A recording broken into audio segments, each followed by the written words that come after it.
for comedians there. And with that, we are live.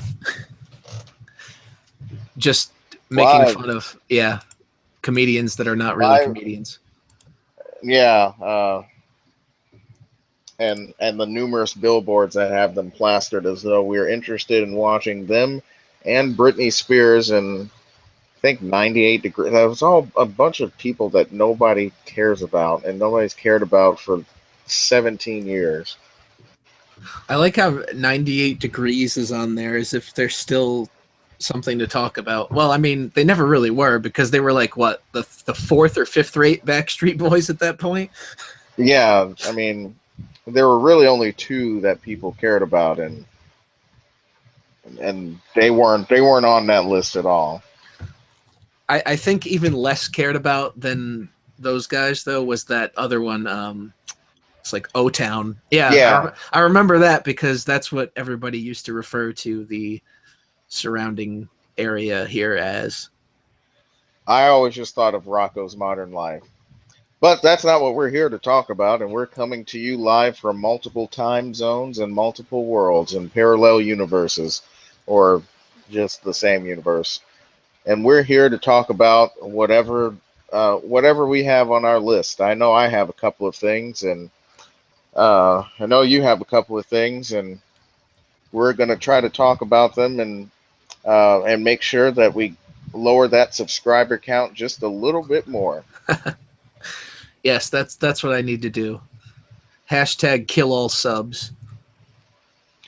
I think that'll really drive it home, and then you can go and you can complain to some people on YouTube that you're not on somebody's list of recommended YouTubers. I know. Oh, to be cool. I actually did get a few of those though, but I only one of them was the one that I entered, and then the other thing I didn't. It wasn't asked for. I guess you could say it was earned, but then you got people in the comments that are like, people talked highly of your channel, but this discussion has been disappointing. It's like, oh, I'm sorry that I lived to impress you. I would be curious to know who's Yeah, discussing your channel. um, yeah, I don't know. I don't know who he was referring to. I mean, at this point, it feels like you got a handful of people that kind of just don't acknowledge at all, and then you have others who just don't like it or don't care. And then So I don't know who's speaking highly, but I'd be interested to know. yeah, I don't know where that came from, especially because the person that it came from, like that guy, I've never really seen him anywhere before. He was just kind of out of nowhere, of course, bitching about conflating, feminism and religion together and all that. Because we've never heard that argument before. Yeah, that I would say that this is the first time I've heard anything of the sort. And I've never heard anybody conflate feminism with ISIS or any other terrorist group. So No, that simply doesn't happen. It's only those crazy SJWs that call other people terrorists. who are too busy worrying about their fifis, which gets into at least the first topic, or it's a good segue into my topic. So Go for it. so yesterday I had the fortune of going somewhere and speaking for a bit, and since I drove a different car, I didn't it doesn't have satellite radio or anything like that to keep myself busy with offensive colored people music that really make the race realist in me really come out. So what I do instead is I usually listen to talk radio. That's kind of the thing that I did back before I could even have buy a satellite radio in my car. It was usually jazz stations and talk radio. So gotten I've started picking up the habit of whenever I'm traveling to kind of listen to NPR, and since there's been kind of a racial uproar on a handful of college campuses, such as University of Missouri and apparently Yale University, there was a segment on Point where they focused on uh, basically racial inequality, Sure. and they naturally brought in a number of panelists, most of whom were at first journalists of some sort, or they some were visiting professors, but I think their main occupation they did do writing, and journalistic writing, and then later on they brought in some guests from some of the actual universities, at least on one of the sides of kind of the people that are bringing up these issues. In fact, they were the people that were bringing up the issues were the people they brought in to speak. Sure. So, so this for a variety of reasons is a touchy subject for some reason, but what initially started was kind of the University of Missouri talk of, okay, you guys got this professor basically to quit, or he fired himself essentially because you were demanding that he listened to your complaints, and you felt that he kind of just didn't care and didn't pay attention. So some of the callers who came in, and the interesting thing is, of course, they had to add in the part that I'm African American myself, but they did bring up some questions that somebody who's not really there would ask. They would say, well, you've done all of this, but I don't see any instance of due process. Essentially, I don't see that anybody's really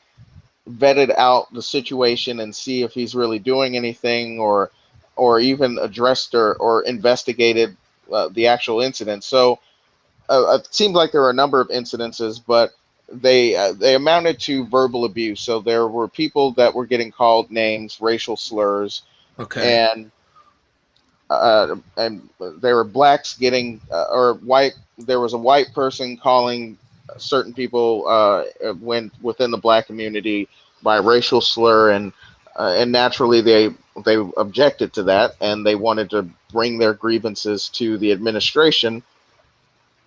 And this is kind of where the story comes in, where they said, well, we felt that they weren't doing anything, so we demanded that they get rid of them. They went on hunger strikes, and the athletes refused to play until somebody got rid of them. I think even the coach endorsed I think the football coach endorsed this behavior, and they essentially forced this guy to resign. Now, this president is not a career academic; he's a business person, and I guess they brought him in because, public universities especially have to tighten their budgets, and what better person to cut back than somebody who works in industry in the business world that goes through this kind of issue all the time, and therefore knows how to really cut back on budgeting issues.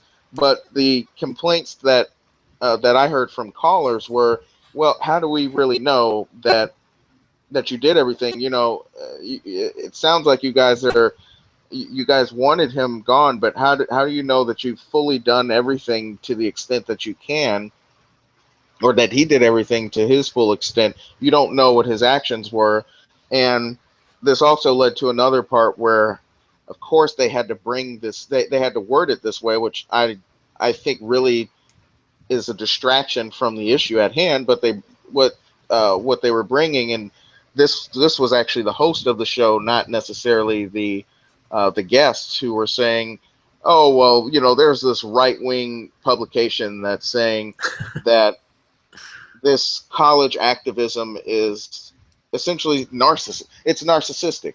Okay. And of course they were saying I don't agree to that. I don't agree with that. And college is kind of the place where you can be an activist and you learn about different things. But I think what the callers were saying is that they felt that this was I think that they felt that that they were taking something that probably based on their personal experiences fairly innocuous by comparison. I mean, if if I were to look at things from my parents' generation and grandparents' generation, somebody going and saying a name, though verbal abuse is still abuse, they're not going to.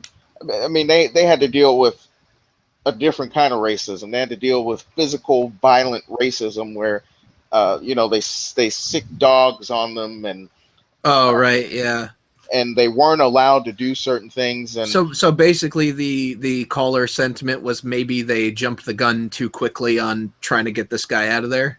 right, and they were. I mean, everybody in the first half, everybody was being kind of civil with it, and they were saying, "Well, I don't really see how this is as big of an issue as it is," and the way that this way that I've seen the media really push this story is that the University of Missouri, the black student population is very small, and therefore it's very easy to marginalize them. And I will say that based on my experience, that has absolutely happened to me. It's absolutely been an issue, and I can actually sympathize with the students in this case because I do know what it's like to say, okay, these people are saying this and nobody's doing anything about it. Right. I mean, But it is kind of messed up to pay to go to a place and then you get treated day in day out like garbage. And I'm not advocating for the whole safe space thing by any means, but at the same time, you can't just let everybody run rampant and do whatever they want. You know, there has to be some kind of line drawn on what's acceptable behavior. And in my view, clearly, shitting on people because they're a different color than you is not an acceptable route to go. right, and I think where this kind of crept into the ridiculous territory is when the guests that they had, including the student, they were trying to say, well, first what she did is she said, well, this is what we've done. We've had sessions and we've met about things and we've talked about it. Uh, I, they didn't. I don't think she necessarily said she discussed it with the administration, but I'll give her the benefit of the doubt and assume that she was having these discussions with the administration and saying, okay, this is unacceptable and I don't accept this, and this is what you need to do. But the way that it's come off, and even to the callers, the way it came off is you're just making demands. You're telling somebody that they have to do something, and you're going to force them out when not everybody's going to decide in your favor. And my what makes me uneasy is that as somebody that's been through situations like this before, the common response to me was get over it, was basically get over it and you're being oversensitive. And you have these students who are very impressionable and they think that they're being activists, and then you have the other guests, the journalists, who are applauding them and saying, no, this is what you're supposed to do. But instead it sounds like you're just going and barking demands, and then you're saying, but we did X, Y, and Z, and it didn't happen.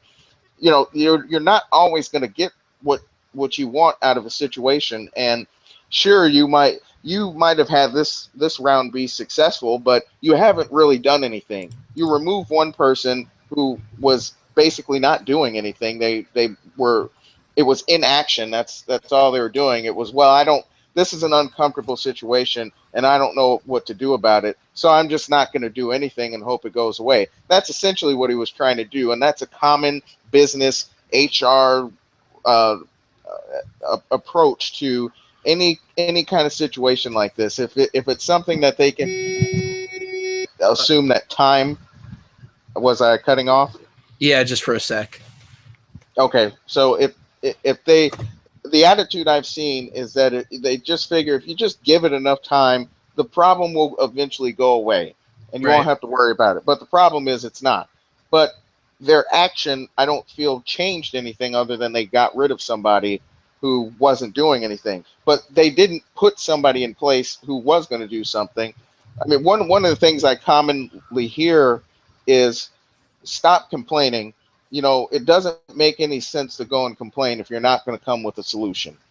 So Right. even if they don't go with your solution, that's fine. But as long as you come in and you say this is the change that we think needs to happen, then you're at least making strides in the direction you want to go, whether or not everybody's going to agree with it. But I kind of found it somewhat absurd that they were acting like this is civil rights era activism, and this is nothing of the sort.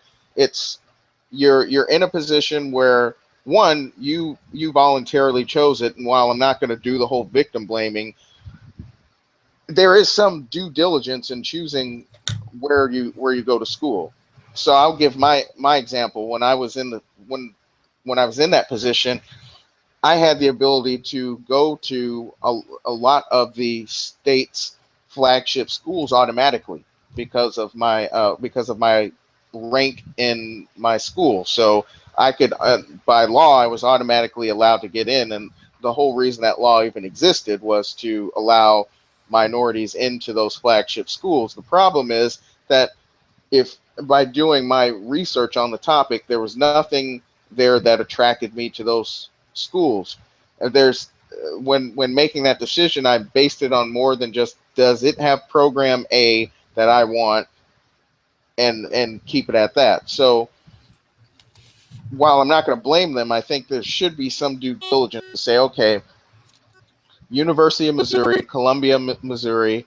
Let's look at the black population here. Okay, now somebody who's constantly been in that situation, like me, is going to say, I don't want to go deal with that again. I've dealt with it for my academic at that point for the last 11 or 12 years of my academic career. So I don't want to go and do that again. I want to go somewhere else where, and that's a point they kept making, where they could be comfortable being themselves. But then they readily acknowledge, well, especially in the Yale part, that there are not amenities for them to enjoy, or they're not enough. So there's not enough things that they can do. So to me, there is that bit of due diligence. But the other part of that is, and this is just my own bias, I don't feel that that's really activism. I think there's definitely some contention there, and I think that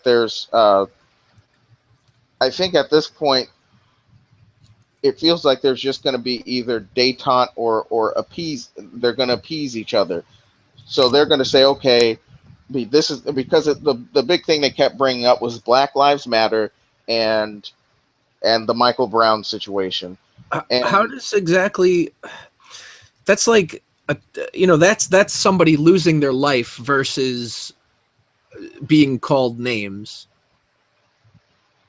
well, that gets to my problem.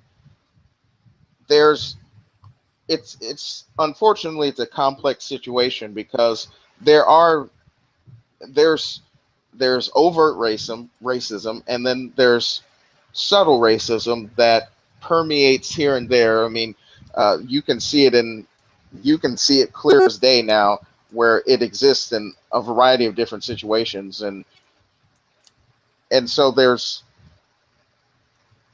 mean, I feel that I'm reluctant to really give them the benefit of the doubt completely, because they nobody can have these discussions without bringing that in. Now, if that's somehow related to their particular issue, I can understand that. But as far as I understand, it's not. So as far as I could see it ever going is somebody said, well, I think X, Y, and Z, and somebody disagrees with them, and then that leads to name calling, and then that all of this kind of starts, and they don't feel safe anymore. But the way that the media is putting it is that, I mean, they're trying to turn this into an agenda, and the students are clearly doing that as well, where they're trying to turn it into this agenda that I don't think it exists. I think they're trying to create something that that isn't necessarily there. I, That kind of goes back to the other thing of when I was I'm not that much older than these guys, but when I was growing up, my parents and people, other people within the black community, told me that either if you have a grievance like that, you deal with it directly first, because there's also some cynicism in saying that the police are not going to help you, and you're not going to have very many resources available to you. And these are people who actually saw and participated in the civil rights movement, and they're saying that. And so there, to me, there's something there when they say, okay, yes, we did this, and we did all this lobbying and activism, but the landscape hasn't changed too much. There, people are still racist, and it's going to be very difficult to prove anything. And so that kind of gets to my second thing with that particular issue, and then I can get to the next piece. But there's not Starting to cut out again. okay. Well, I paused a bit, so Oh, okay. hopefully it'll be I think it's back now. okay. But the other issue I have, and in spite of my constant tone of the whole logic and reason thing, there's not there's not enough evidence that they bring forward, and I think that's due to naivete. They go into a place and they expect something that, in my opinion, they realistically should not expect. I mean, I learned that the hard way, where if you're going to, Oh, we lost you then now. Well,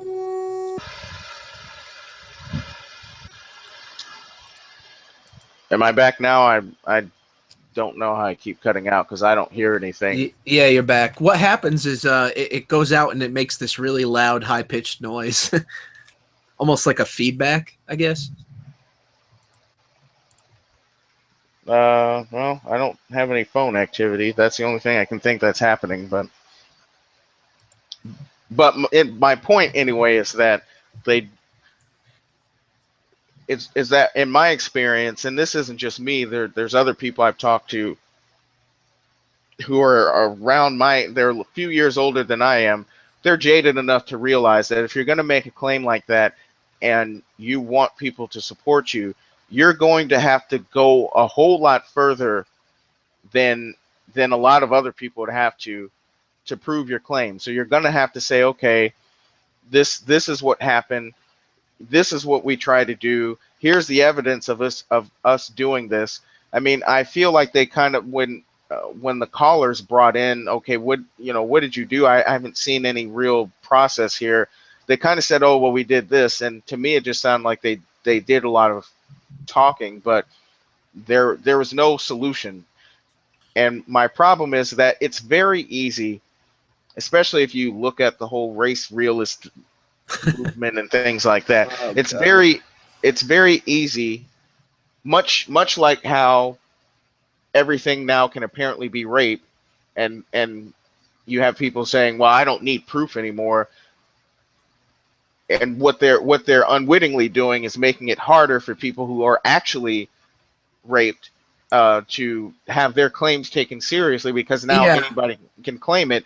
I think it's the same thing in this situation, where if you don't do your due diligence, it's going to be harder to do anything. And that's why I say the fact that the guests were kind of supporting these students, I think they're setting themselves up for failure, because when they leave that environment, that coddled environment, and they go into the real world, it's not going to be that easy.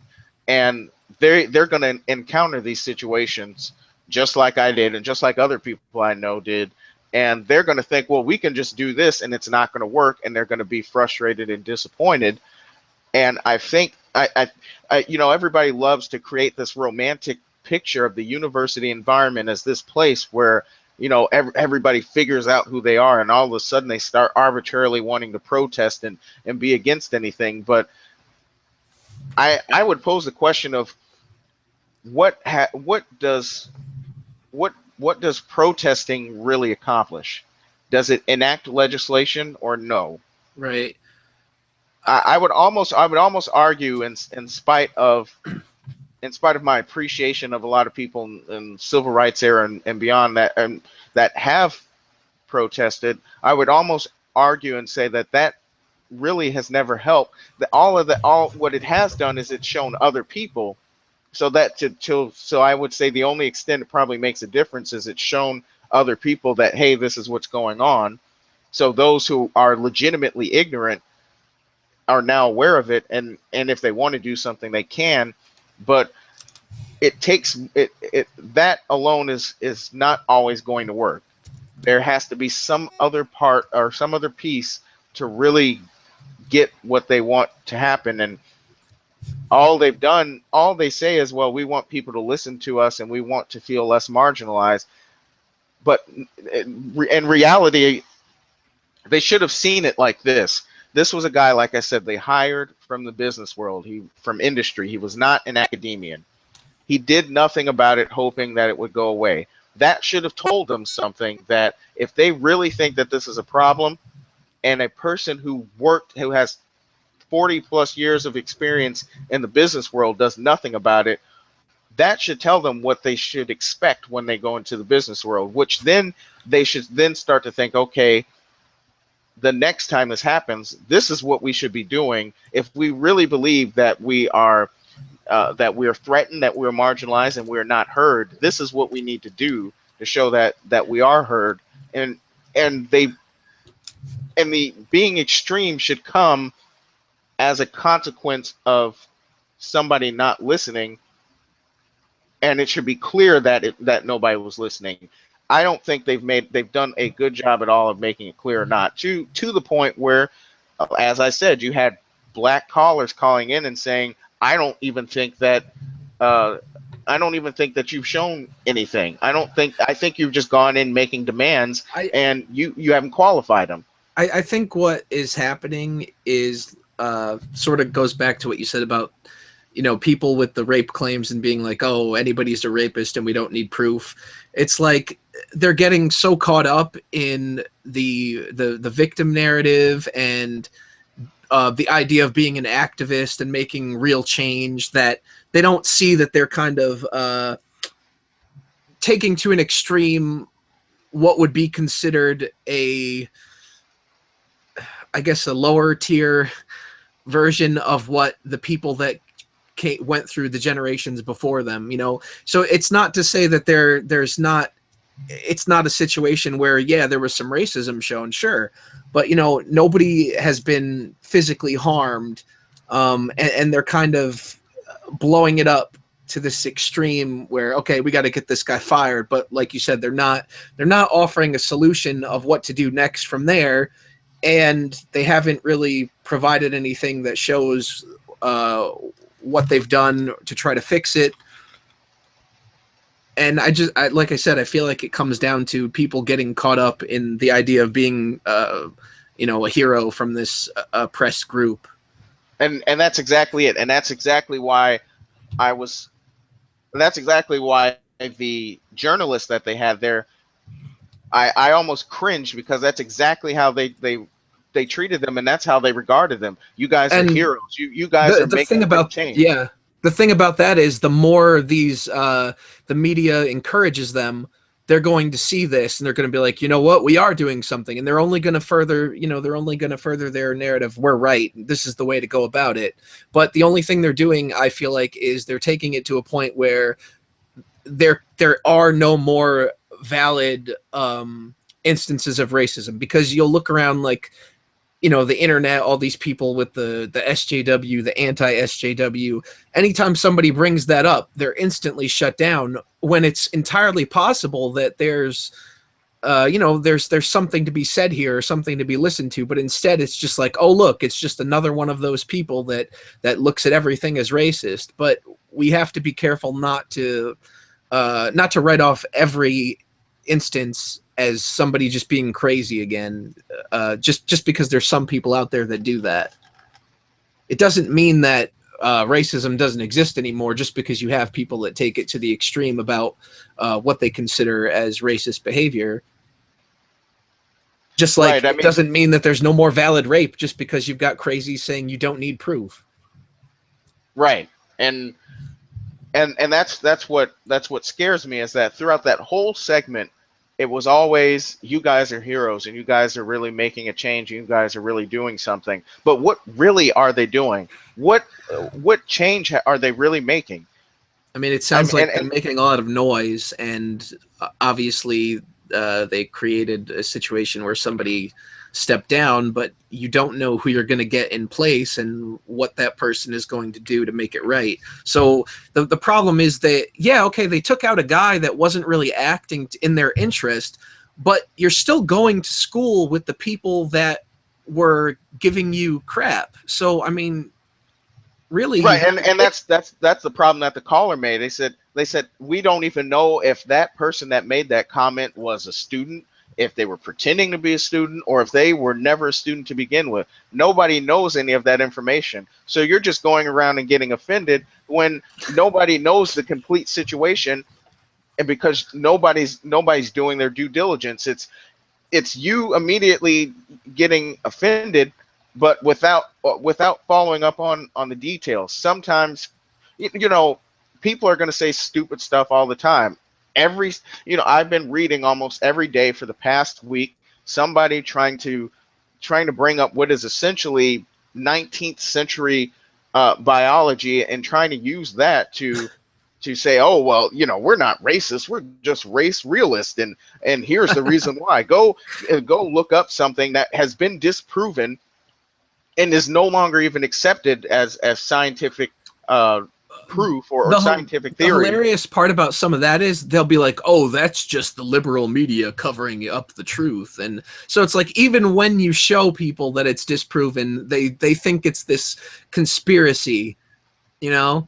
They have their belief, and even when you tell them that it's not reality, they're like, "No, that's just the conspiracy to hold this information back." Exactly. And you can never win in that type of situation.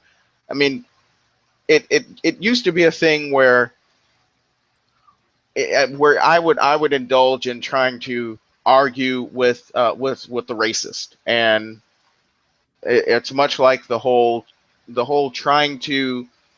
It's like when people claim that they just want to have a discussion and show their position, and they never do. And so sometimes I've indulged in that whole, okay, let me, maybe I can get this person to really see that not everybody is a stereotype, but they don't want to hear that. They've already made up their mind, and I'm not going to, me going and talking to them doesn't do anything. It really doesn't. I would almost say, I mean, even if this is not on the internet, obviously, or not, let me say, not anonymously, I would almost say if you did it, it would make it worse, because then they're always going to look at it as, oh, he's coming at it from this biased point of view, and they have their mind made up. They're like, he just doesn't want us to think that his people are stupid and whatnot, and it's like, all Right. right. Right, and then they're going to say, "Well, we made this for you. If it wasn't for this, then you guys would never have this." And so they've already agreed what their position is. They already know what their position is, and they're not going to change it. Usually, the person that just doesn't know is the person who can get a better impression. But even then, that's difficult because, like I said, I've been in the case where I've been constantly marginalized, and there were a lot of people who their their viewpoint of how I'm supposed to be is not based on them having met anybody that looks like I do. It's purely based on, well, I watched BET for 30 minutes, and Yeah. so I'm surprised that you're not doing this, or I saw some movie that was in an urban area, and they talk like this or they do this, and you're not doing this. So it's hard no matter what, and especially in situations like that, because they've been sheltered. So while they can be a little bit more open to it, you're not going to change those people's opinions. So there's no point in sitting there trying to trying to tell them, well, we've really made strides and we're not like that. In fact, what you're doing is you're making it worse, because now you're saying, oh, well, your criticism might have been true at this point, but it's not true now. And those people are just not, they're not going to listen. So to me, the real issue should be that it should be about you standing up for yourself. And I don't think going to administration will ever really represent that. I think standing up for yourself is something you have to do on your own, and that actually gets into the next part where the Yale University situation, where, and for those that don't know the situation, I guess there was somebody that I think the administration sent a letter about, be conscientious of what you're going to do, what you're going to dress up for as Halloween, and realize that you're going to be offensive, taking the whole cultural appropriation narrative. Right. And then the associate masters, I suppose it's like a dorm RA. The way that it works at Yale, from what I understood from the segment yesterday, is that they have essentially faculty, professors who kind of are administrators over what's essentially a dorm. They live there. They have the administrative duties, and they're there to keep things under control. Well, the wife of what they call the master, and I'm surprised nobody at that school has complained about the fact that they're called masters. Basically sent an email saying, I think we're all adults here, and we need to look at it this way. And this was the problem I had with the segment. They were making it seem like this person is saying, it's okay to have a white person dress up for Halloween in blackface. That's totally acceptable. I've read that letter. That's not what that letter was saying. What that letter was saying is use your own discretion, but we shouldn't be at a point where everything has to be offensive. And they even made the point of, oh, well, there could be white girls dressing up as Hawaiians.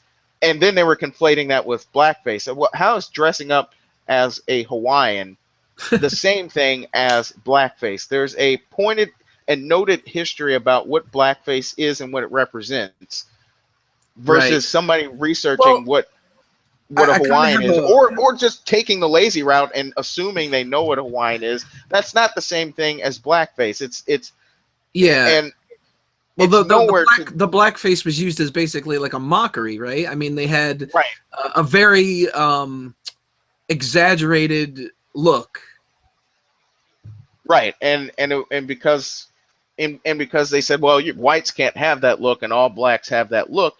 That's how the minstrel shows and blackface in minstrel shows really came into being in the first place. That's not the same thing as somebody dressing in a hula skirt. Right. Now, there was I don't want to go too far off the topic, because I actually do have stuff to add on that. I saw not too long ago somebody had posted a link to a YouTube video, and it was a Brazilian man, I believe. I don't want to say without knowing for sure, but I'm pretty certain. And he was on some sort of idol show, and he did a Barry White impression. So he went like all out, and they even did the makeup and like darkened up his skin tone, but they didn't, it wasn't like the offensive blackface portrayal of the early 1900s or whatnot. But there were some comments in this comment section that were like, this is entirely racist and all that, and it's like, all right, I understand where they're coming from in a sense, but then at the same time, he's putting on a performance, and it was actually a really good one at that. I mean, I don't know many people that can emulate his vocal style, and he did a really good job. It just seemed someone to me that really loved the artist, and was trying to do him honor. Obviously not everybody's going to be happy with that, but at the same time, he wasn't spreading a hateful message with it. So I don't really know where to stand on that, because it's like I can understand why some people might take it the wrong way, but at the same time, he is, he's paying tribute to that person. here's my problem with that whole situation.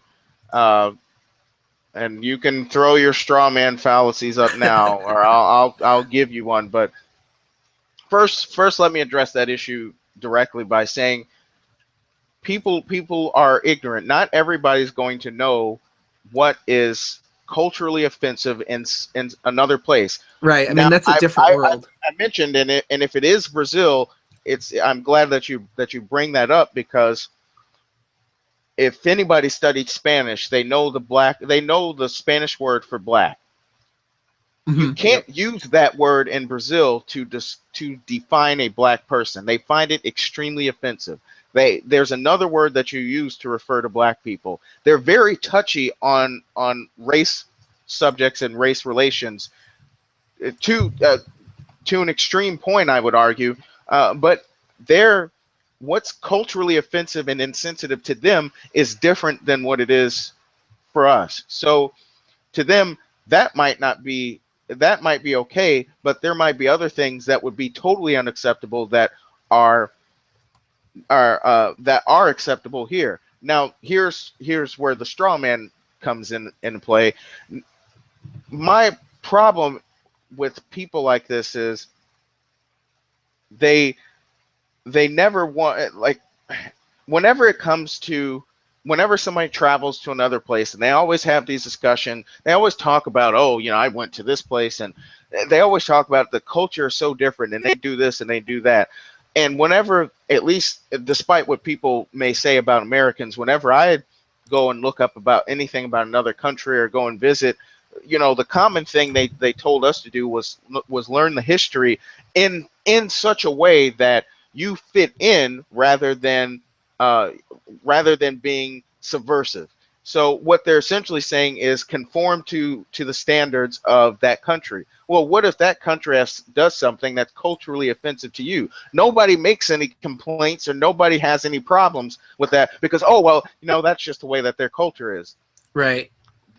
Then you have to allow that to be you have to allow that to be applicable in a situation like this. You To can't get even the things offended. you don't like, right?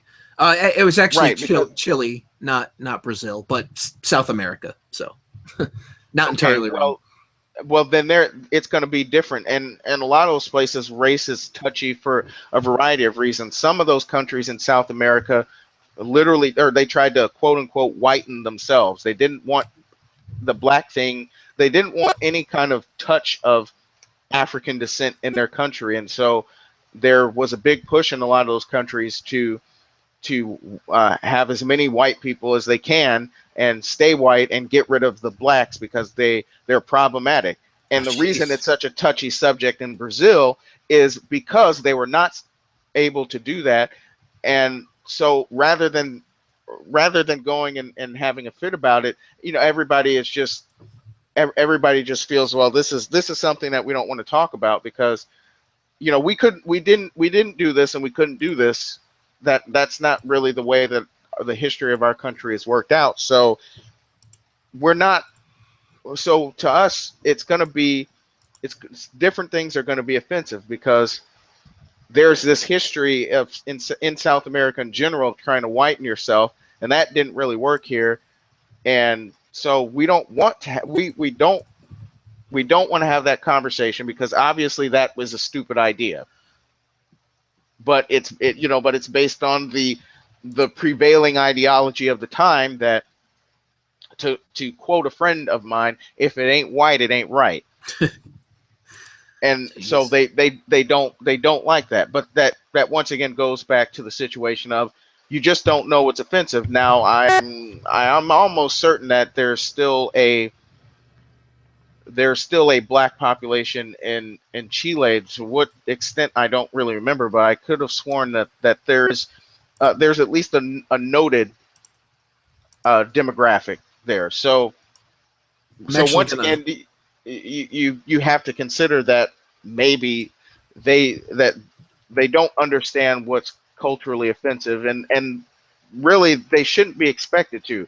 If if we have to go and do our own homework to research these other countries, then you should expect the same thing from them. Right, right. That's fair. Yeah, I'm just gonna put a screen on the up on the screen of what he looks like, and that's him with the makeup on. So to me, he doesn't even look like he could arguably just be very tan. I guess they just darkened him up a bit. I guess you could say with like the blush or whatever. Yeah. So I mean, to me, I don't find it that terrible because, like you said, first of all, it's another country, so I don't know anything about this country, so I don't know how they look at other races. And then also, I guess I'm paying attention to the fact that it's a positive portrayal. It's not like, oh, look at this idiot. He's doing something. He's showing you his love for the artist and the music. Right. I mean, it's no different to me than somebody going to another country. They don't know all the customs yet, but they're trying, and somebody says, well, this person is trying. They don't get what they're saying can be offensive, but they're trying, so we're going to help them out, and we're not going to be we're not going to be offended because they're not trying to be offensive. And while it could be considered a touchy subject for the whole whitening thing, unless you really know, you can't throw your arms up in the air and say, well, I'm just going to be offended, because you don't know. Right. And so to impose your cultural standards on another culture, me, I thought that was the whole social justice narrative of being offensive and like patriarchal. colonialism and all that, right? You're Yeah, not you're not I supposed to thought that impose was your culture. I thought that was patriarchal in nature, and I thought that was all. I thought that was all power structures. And I guess that leads back to the Yale incident. You got that girl who's just screaming the guy down in the video, and he's basically just saying, you're not listening to me. You've spent time in class with me. You know my positions. You should know my positions on these things. You should know who I am as a person and how much I am in agreement with you on a lot of your issues. But you have decided because of this one thing that now I'm the enemy, basically. Right, And and she's going on about how he's supposed to provide be their advocate and provide a home for them and a safe space. Who even uses the term safe space unironically? I don't know where this has come from, where they're just saying they actually use this as a legitimate term now.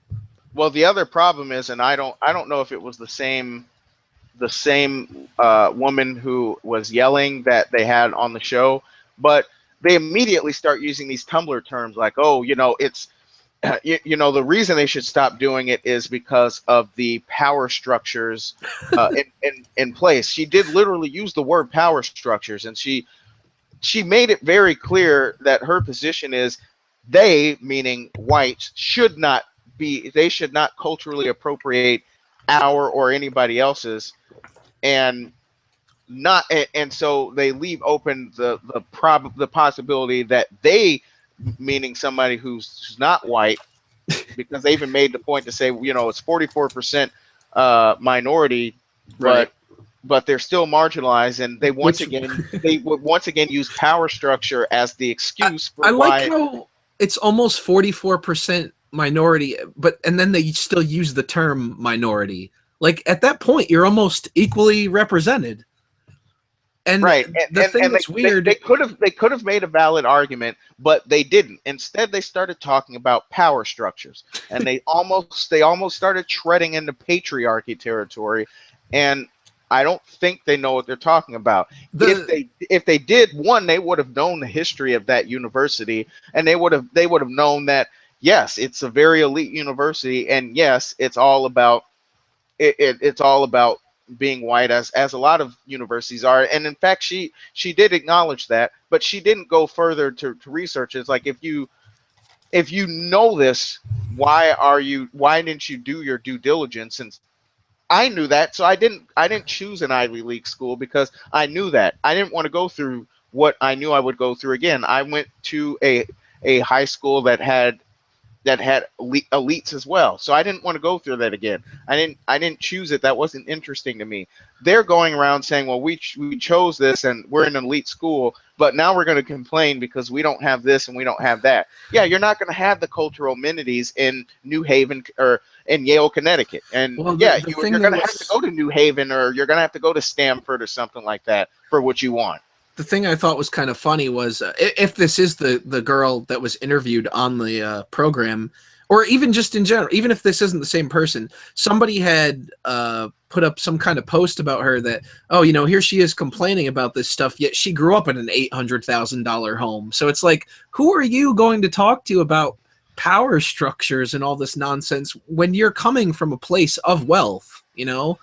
I've never had an $800,000 home. I've never even lived in a house for more than 2 years. So Right, and they did so many things to make it seem like, oh, we're just so marginalized because the person they interviewed was from Portland, so it should not surprise you at all that that she's taking this position. But she, they also said, well, we're discriminated against because we're from the West Coast, and this is an East Coast school, so it has very East Coast ideologies. Oh, I think Well, this yeah, was a that different person then, because I believe this person grew up in like Westchester or something like that. Yeah, which I was there a few months ago. Yeah, you're absolutely right. You can't get a house that is under 700,000 really in Westchester unless it's really small. Westchester, it is designed for a specific demographic of people. When you drive there, you're just surrounded by trees. There's hardly any mobile cellular reception at all, and they do that on purpose.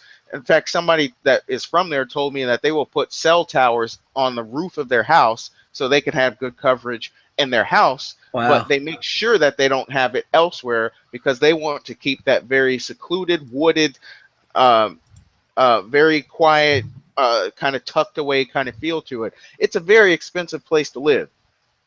This is not a place that you just walk into and expect that you can just get whatever you want in there. At the same time, I didn't have any problems when I walked in there. From a race standpoint, I could go and do whatever I want. But I know if I wanted to live there, the job I had would have better pay me a lot of money so I can afford to live.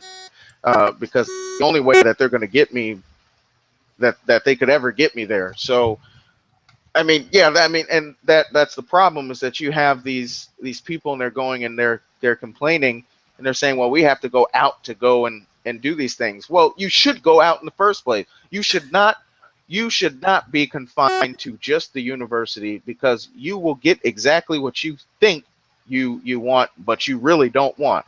You will be sheltered. You won't see the reality of you won't see the real world. You won't go out. If you left and you went to Stanford to do something, you're going to see a totally different situation than you would see at Yale. And hopefully it should give you some awareness and some understanding of, people have it real worse and they have to deal with these types of problems. And I'm literally complaining about somebody saying, you guys are adults and you should use your own discretion about dressing up. We shouldn't be getting offended by every little thing. And at the same time, we know that everybody should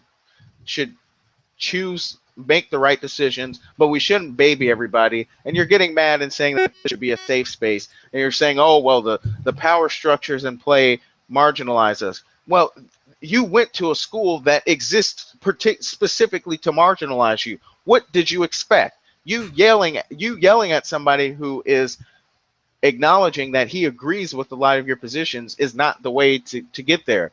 They're telling you to be adults and think for yourself. And I think at some point, yeah, the letter even said, if you have an issue, they even brought it up on the segment. If you have an issue, go to that person directly and say that you were offended. And nobody addressed it. They pretty much just said, well, they're basically saying, I'm offended and I have a right to be offended. But that situation did absolutely nothing. The thing is, did and anything actually even happen, or was this just they're pissed off about the idea? they were upset about the idea. Nothing happened. It was Wow.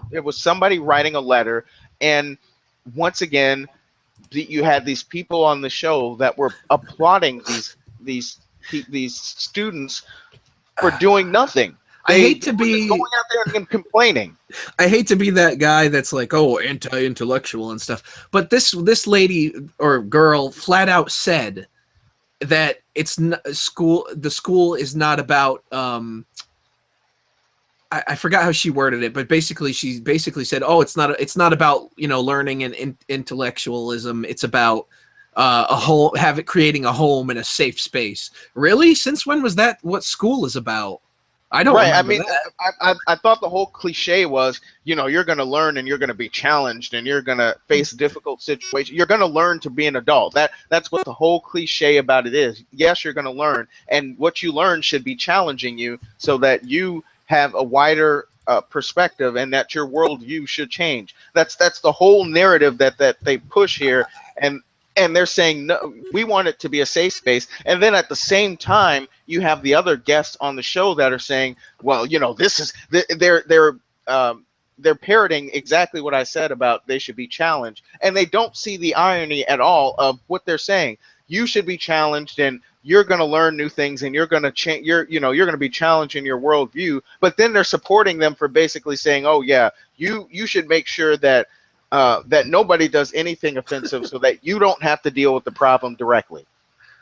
And Yeah, it was a that doesn't make non-issue. sense. It was it was a letter about people, about how people should dress up for Halloween.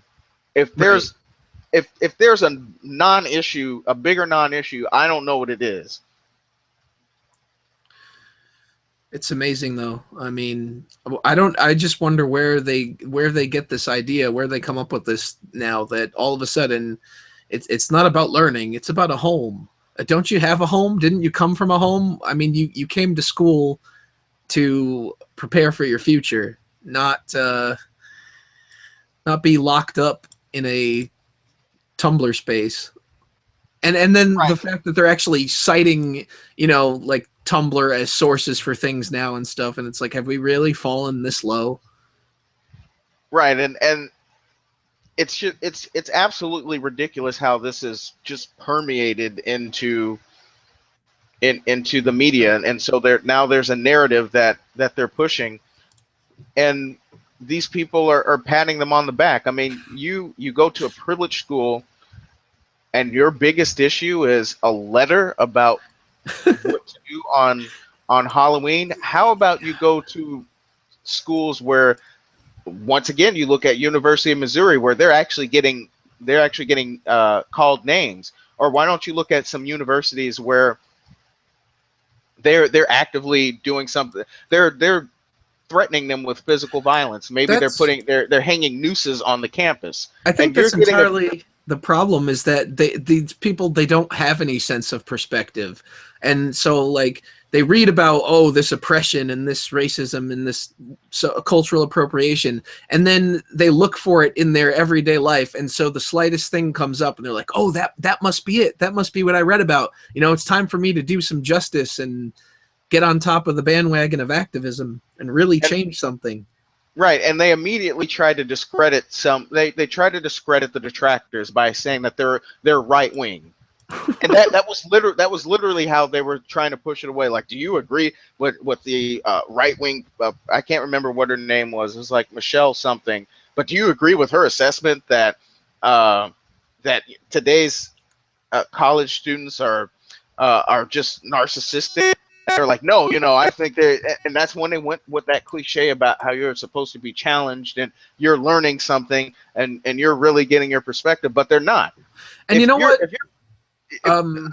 if this is my controversial opinion, but a professor, okay, whenever you go to a class, and people I don't think realize this, but whenever you go to a class, especially in university, a professor is basically indoctrinating you, Right. and people just accept what they say as absolute truth, not realizing it's indoctrination.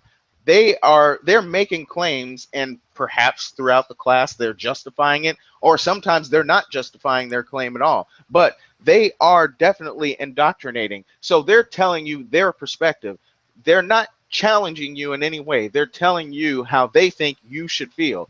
And this this is where things get difficult, and this is why this is sometimes why people get uh, partial grades. They get subjective grades because they don't agree, and rather than the professor not being on an ego trip, they say, well, you should agree with my political ideology and all of this. Now, some of them, especially in liberal arts disciplines and schools, will say, well, you know, this is the beauty of it because we can have differences of opinion, but I'm not here to tell you how to think. I'm here to have you develop your own opinions. But you don't get challenged on your opinion by somebody telling you something, by somebody indoctrinating you. What will happen is somebody will tell you something. If you never thought about it that way, you might look at it, and then what it usually happens, what invariably happens, is that somebody goes and then they just start agreeing with them. And that's how you get these problems on these people on YouTube who and now everybody flocks to them because they said a couple of things. They say, oh, either I agreed with that all along and I'm glad somebody did agree, or I never thought about it that way. Let me look. And now all of a sudden they're agreeing with everything that they say. And so then they just expect that every time somebody says something, they have to agree with their position and their philosophy. Right, and that's where I think I personally run into a lot of conflict, is because maybe I'll say something that, you know, somebody will agree with, or maybe somebody will come across and be like, oh, you know what, maybe there's something to this, and then they start to go out and find all these other people that might be talking about the same things. But then you come out with something a bit later on that shares a different opinion. You're like, oh, what's this garbage? And then it's like, this guy's you know, he's a total social justice warrior or something stupid like that. And it's like, well, Right. remember how we were supposed to be thinking for ourselves and developing our own ideas. If you have a problem with something that's said, challenge it with your own instead of just throwing your hands up and walking away like you bitch about all the other people you dislike doing. And then the part that that really bothers me is when we're talking about this university stuff and the way this whole letter thing went down. The presentation of an idea isn't necessarily the endorsement of it. So this guy or these people that were writing the letter saying this, you know, maybe they're just trying to show these kids that there's other ways to think about it. It doesn't necessarily mean they're like, oh, these people should go dress up in Native American headdresses and blackface and start doing a rain dance around the fire right on the courtyard, you know? They're just kind of saying, okay, there's more than one perspective here. Right. And I mean, it's very likely and very possible that somebody can dress up in a certain way and they can do it mockingly. I'm not going to deny that. It Sure. absolutely happens. I mean, there have been plenty of situations I've seen where somebody does something and they do it to mock somebody else. Yeah. But the whole point of the letter was to say, if that happens, you guys are adults now, so you should be adult enough to tell Address them it that, yourself, yeah. right, to tell them you're offended. And none of these people, they don't want to do that. They want somebody else to tell them you shouldn't do that. That's the equivalent Right, or of, they just want it flat out banned at this point. right. I mean, that's the same thing as a kid tattling. Yeah.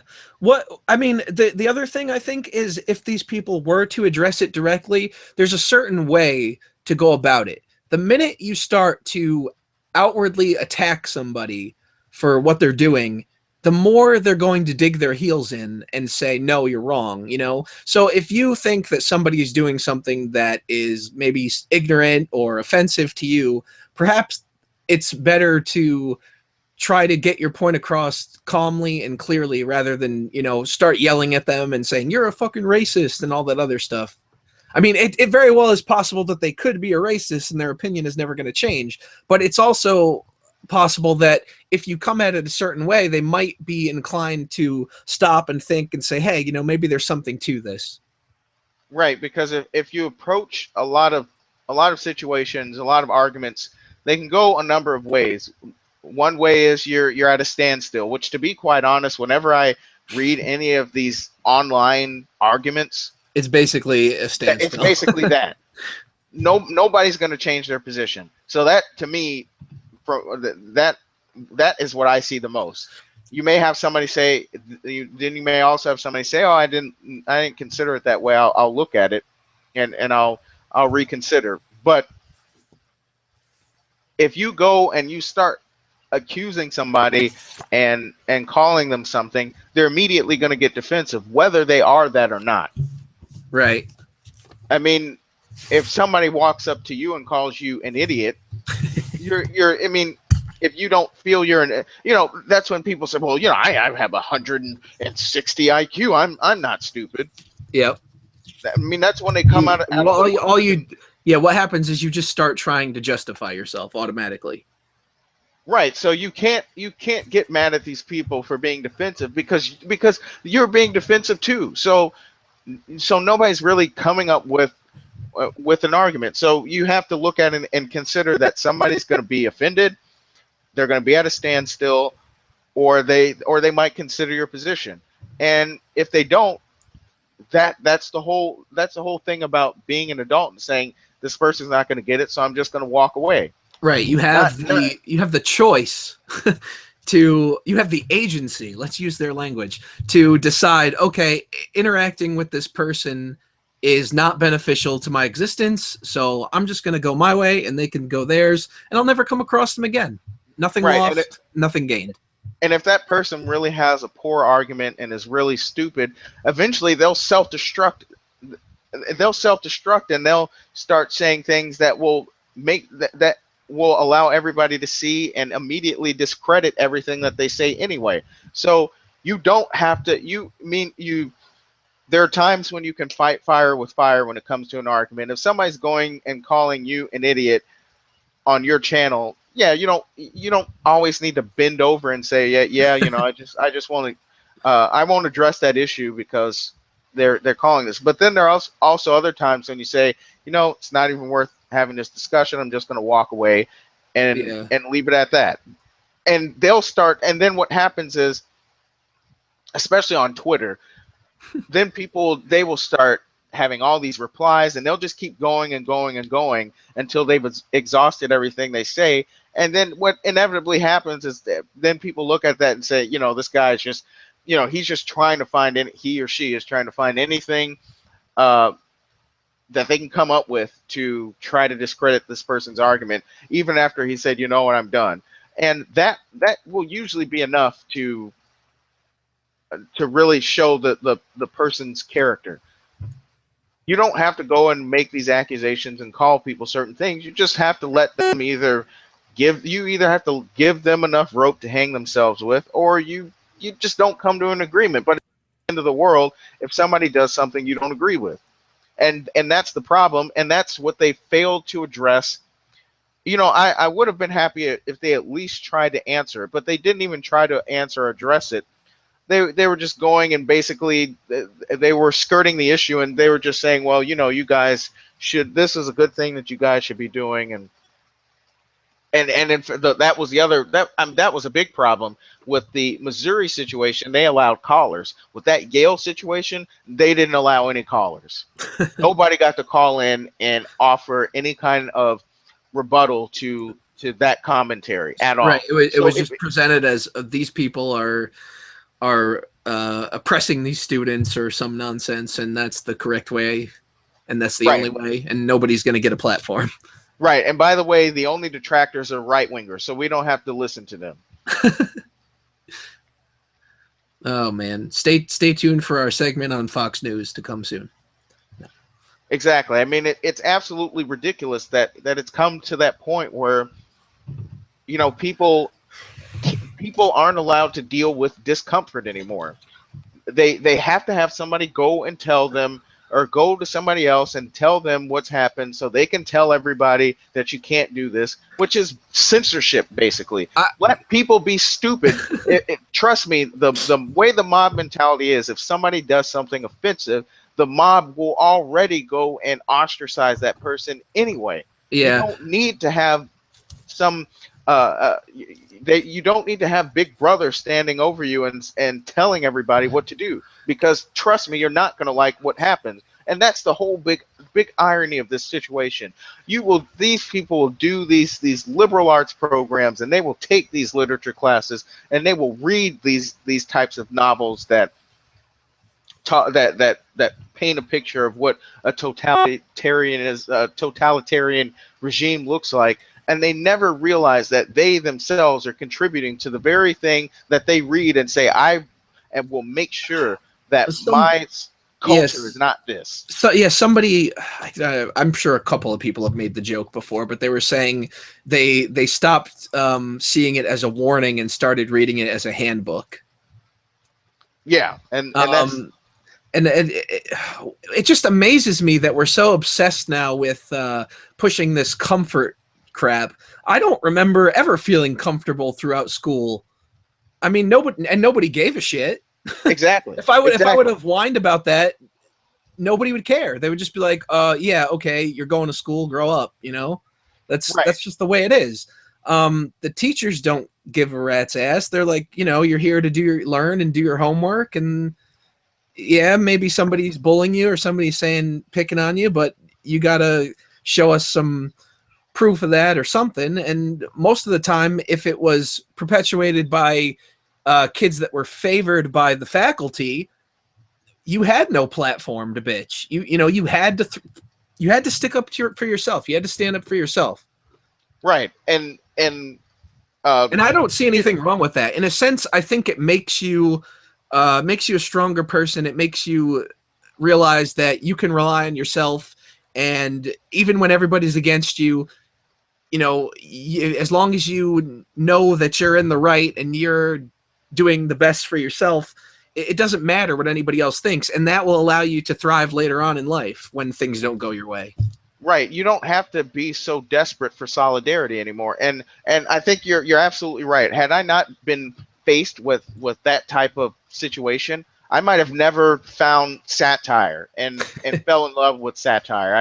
I may have never read literature from I would have never even known that there was African literature to begin with, let alone West African, and I would have never been able to understand the way that certain things are, had it not been for that reality that you know no, there are going to be times when nobody's going to be on my side, and there are plenty of times when nobody's been on my side, and it made me a stronger person. It made me say, you know what, I can go at this, and I can go at it alone, because I know what that's like. I know what it's like for people to say it's not going to happen. I mean, I've mentioned it before, but in high school, and it's such a big situation to bring up, just because of one, because they said this is what the school is like and this is how it is. It was very much the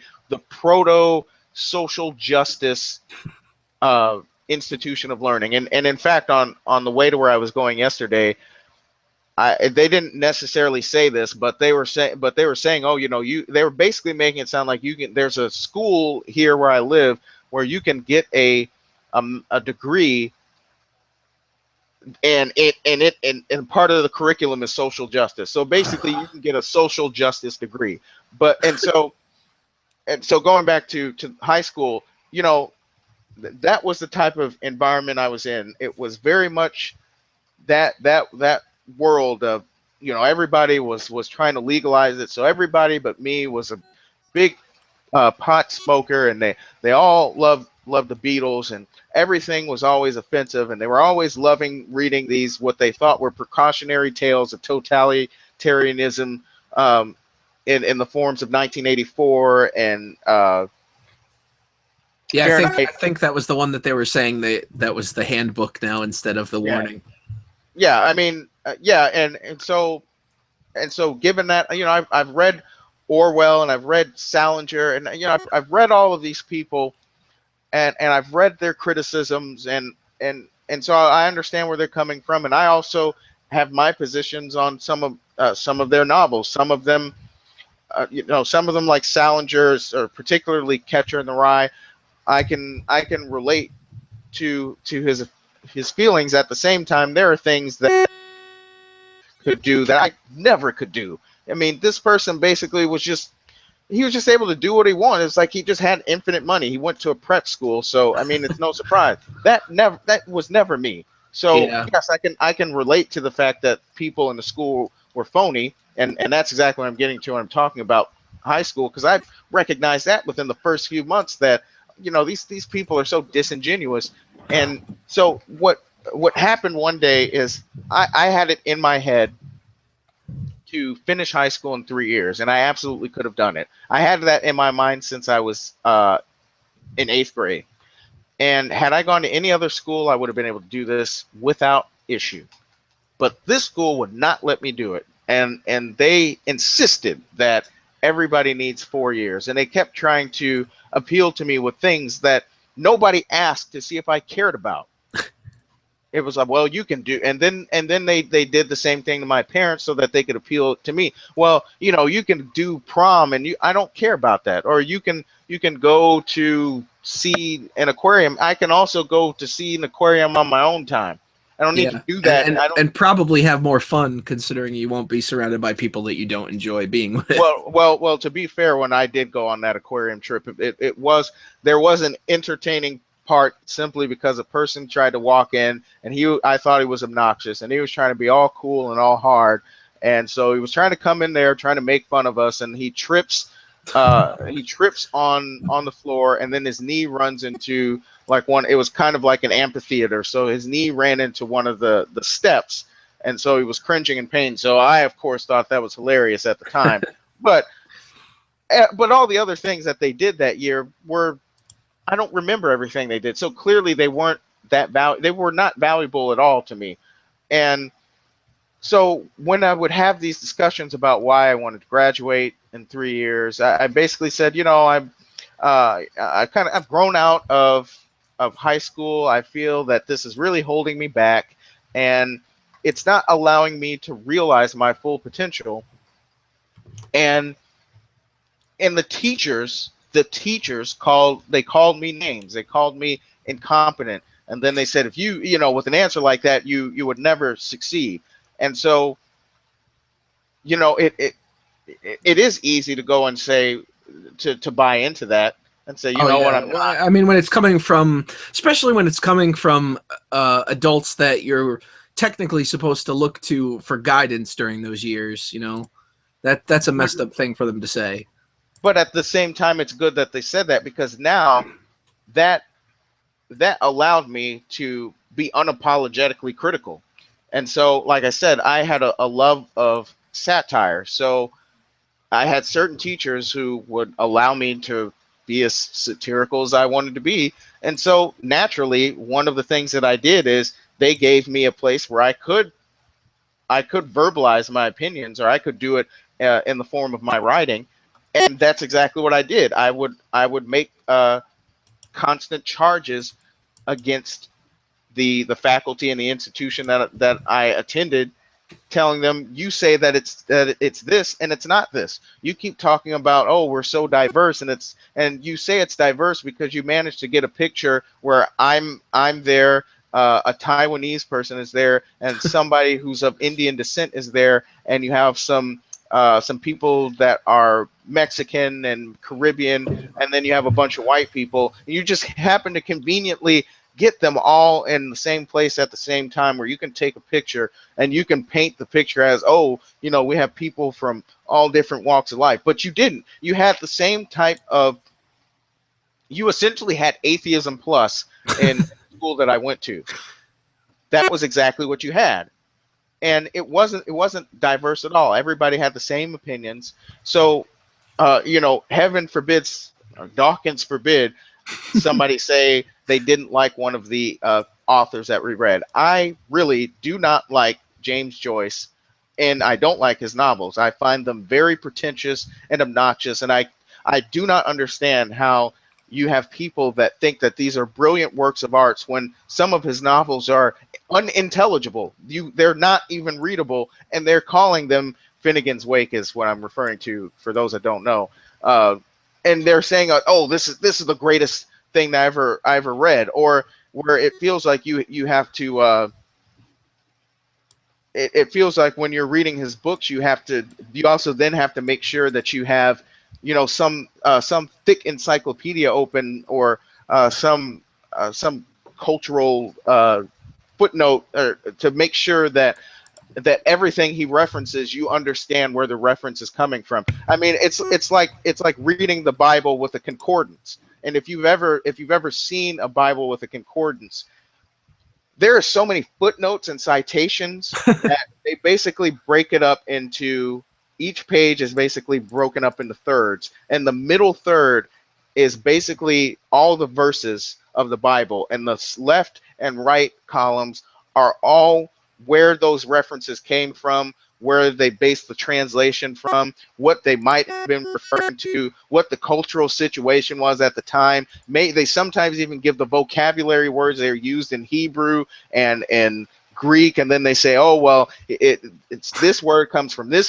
this translation. I mean, there's Wow. so many things that they have to explain, and that's exactly what it feels like when you're reading a James Joyce novel. But the difference between reading something like the Bible and reading something like James Joyce is when uh, when the What is scribes wrote, right, when they wrote that, they weren't doing it to show off how stylistic they were. They were doing it because they were doing it, and it was a reference of the period that they were in. They were not doing it to make it purposefully difficult to understand. He does it to basically jerk himself off and say, look at all the symbology I have in my novels, and So people love that. it comes across as like trying really hard rather than somebody that's actually uh organically making references.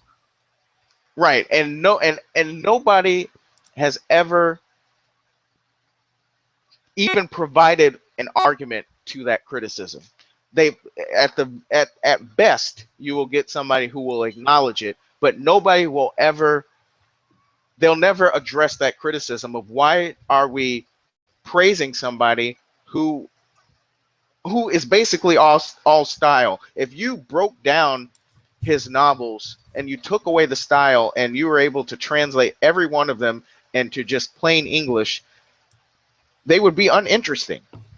Portrait is it's an autobiography, so it's not even that interesting to me at all. So if you broke it down and you translated it to plain English, it's not telling you anything. And I've read a lot of people who do writing workshops, and I've read a lot of authors, and one of the general opinions is that you write it to make a message. Now, and this was from a different NPR segment, but another person that people love to reference is Ernest Hemingway, and he had the exact opposite philosophy. He tried to make everything, as much as I don't like him either, I do appreciate the fact that he would go out of his way to make things as simple and basic as possible, because to him, he thought adding in any kind of style detracted from the message. Now, while you could argue what he did was stylistic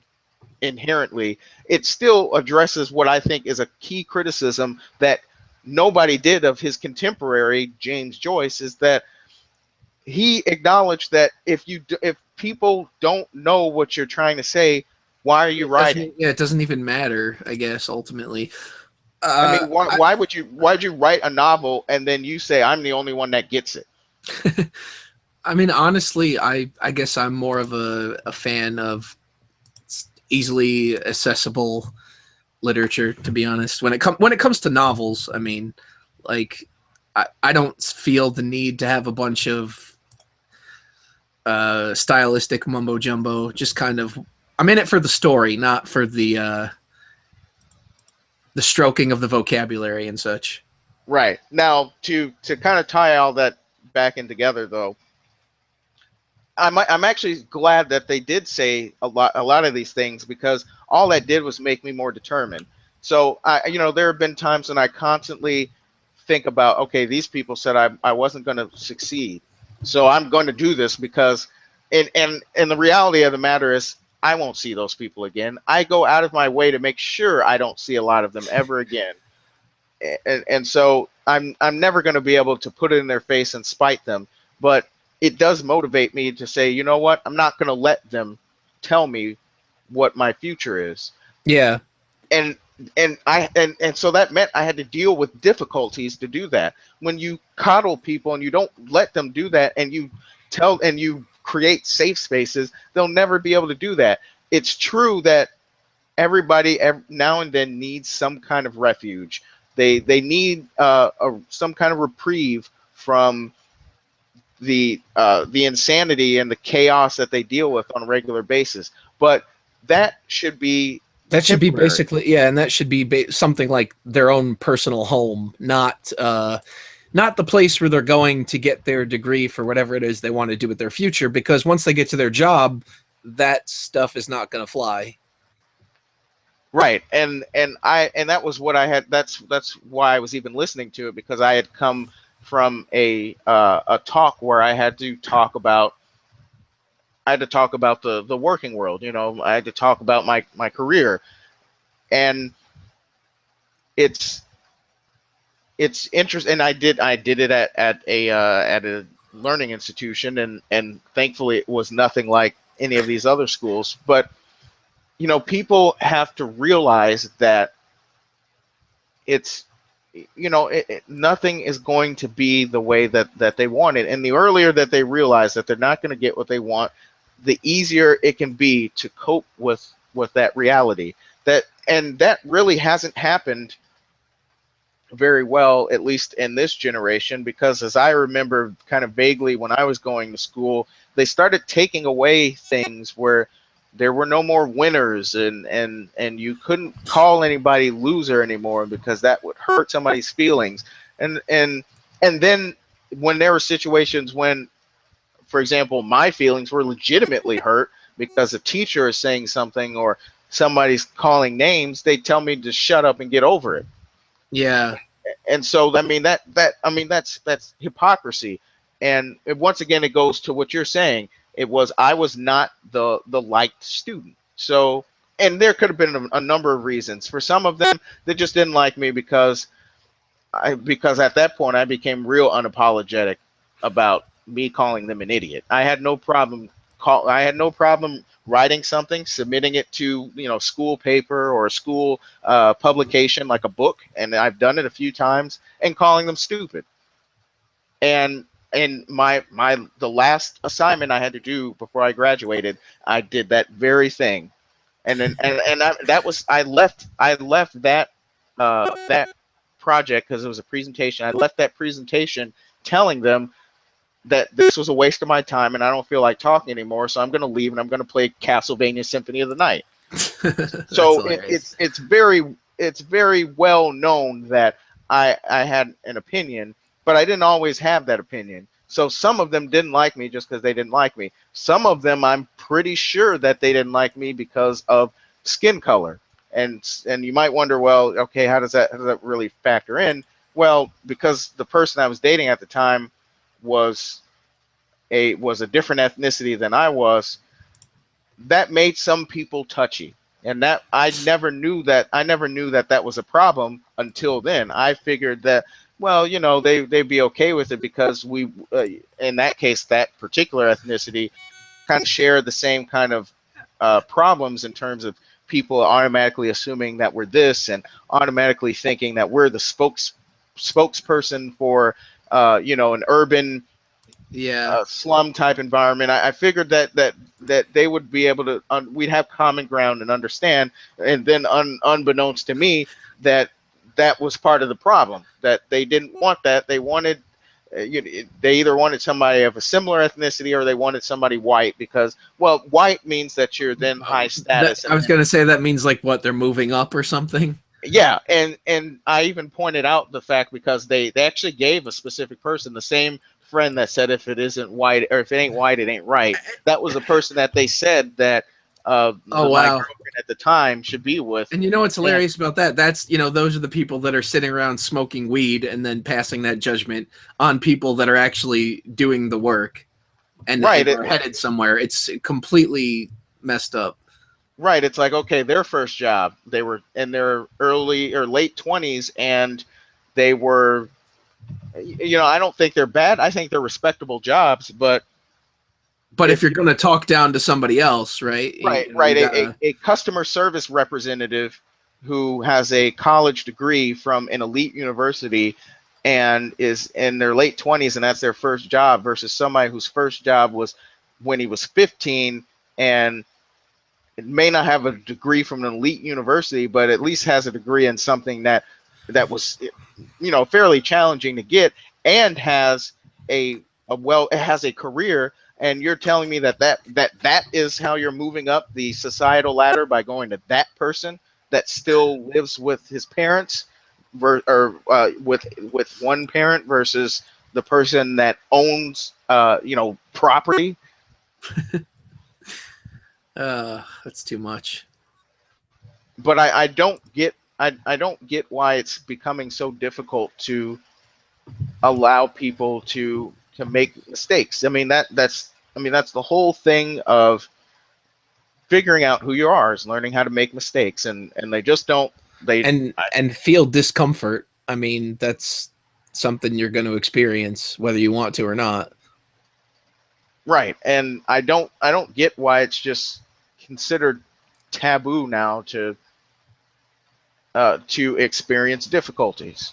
So that's my part, or those are my two subjects. But I'm interested to see your subjects now. Oh, okay. Well, let's see.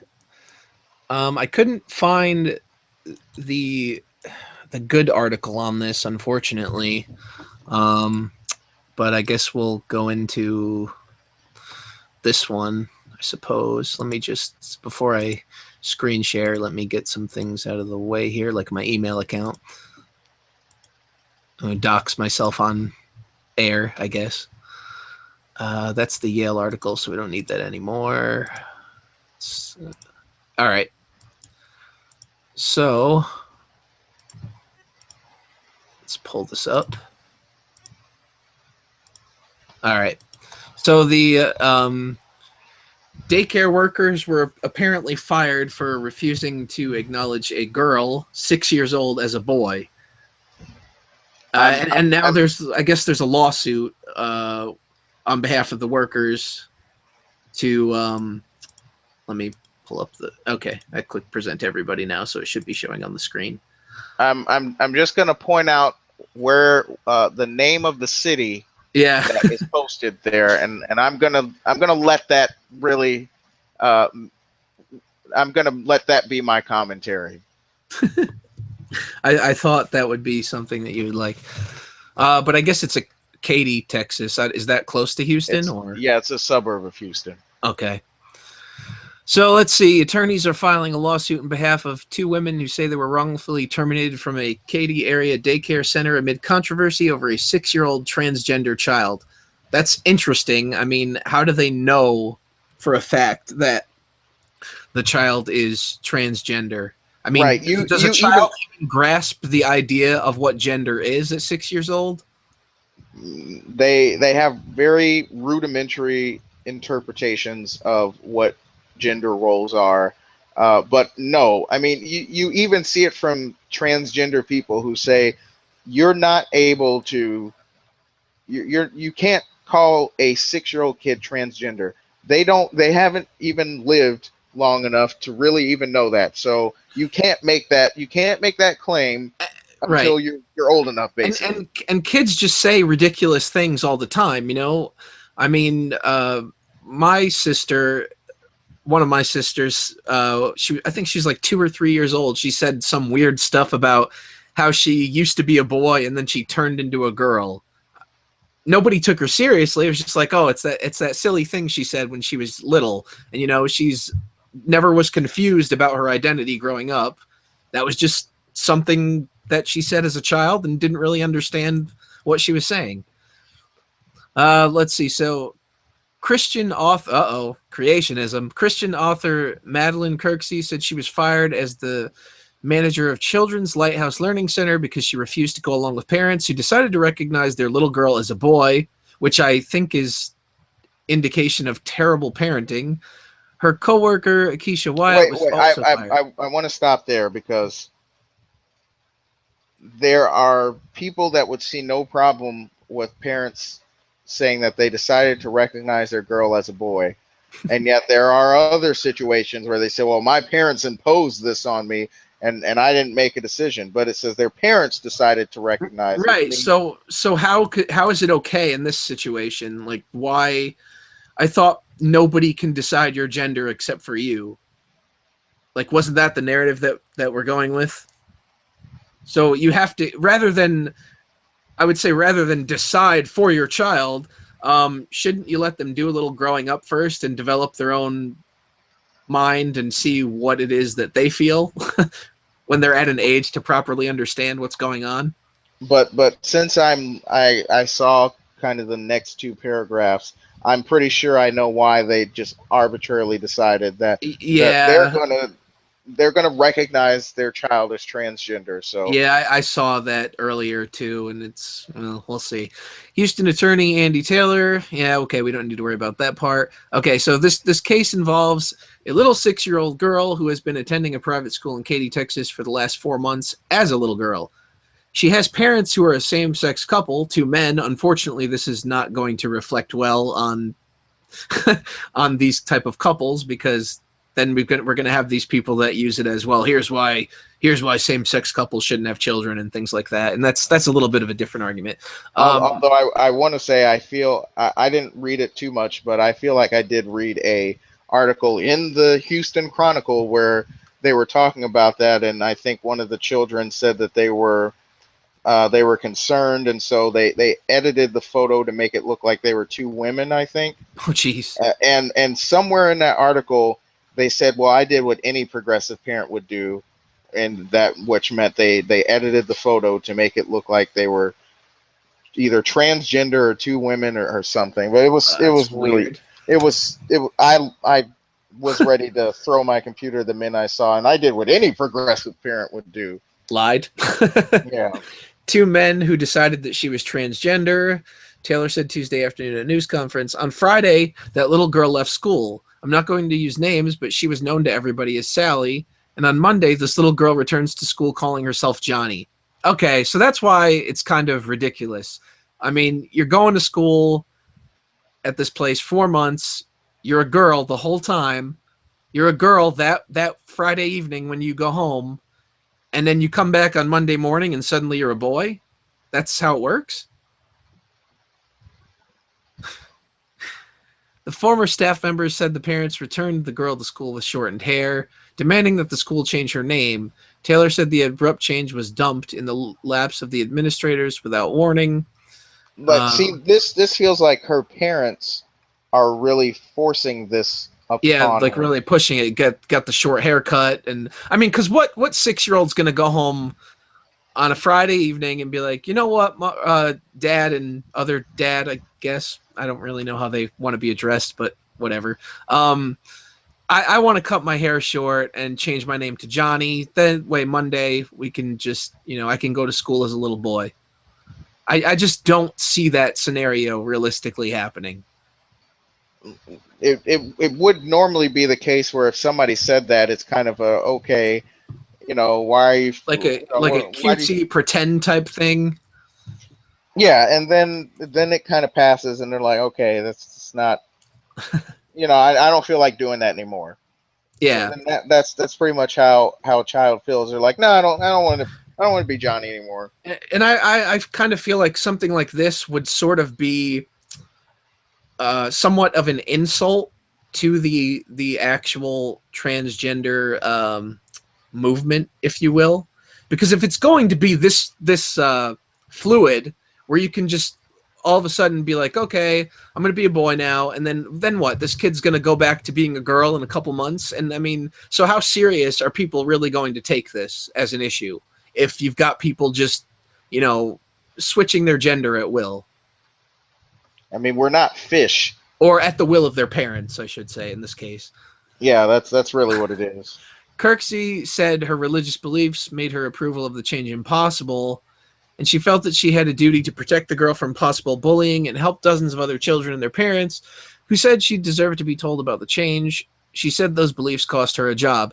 I like how that is an acceptable time for a person to lose their job for beliefs, but you know, I don't know. It's just, I mean, I'm sure you've got a lot of people that are like, oh, well, religion terrible, and these people should be fired for their beliefs. But what about?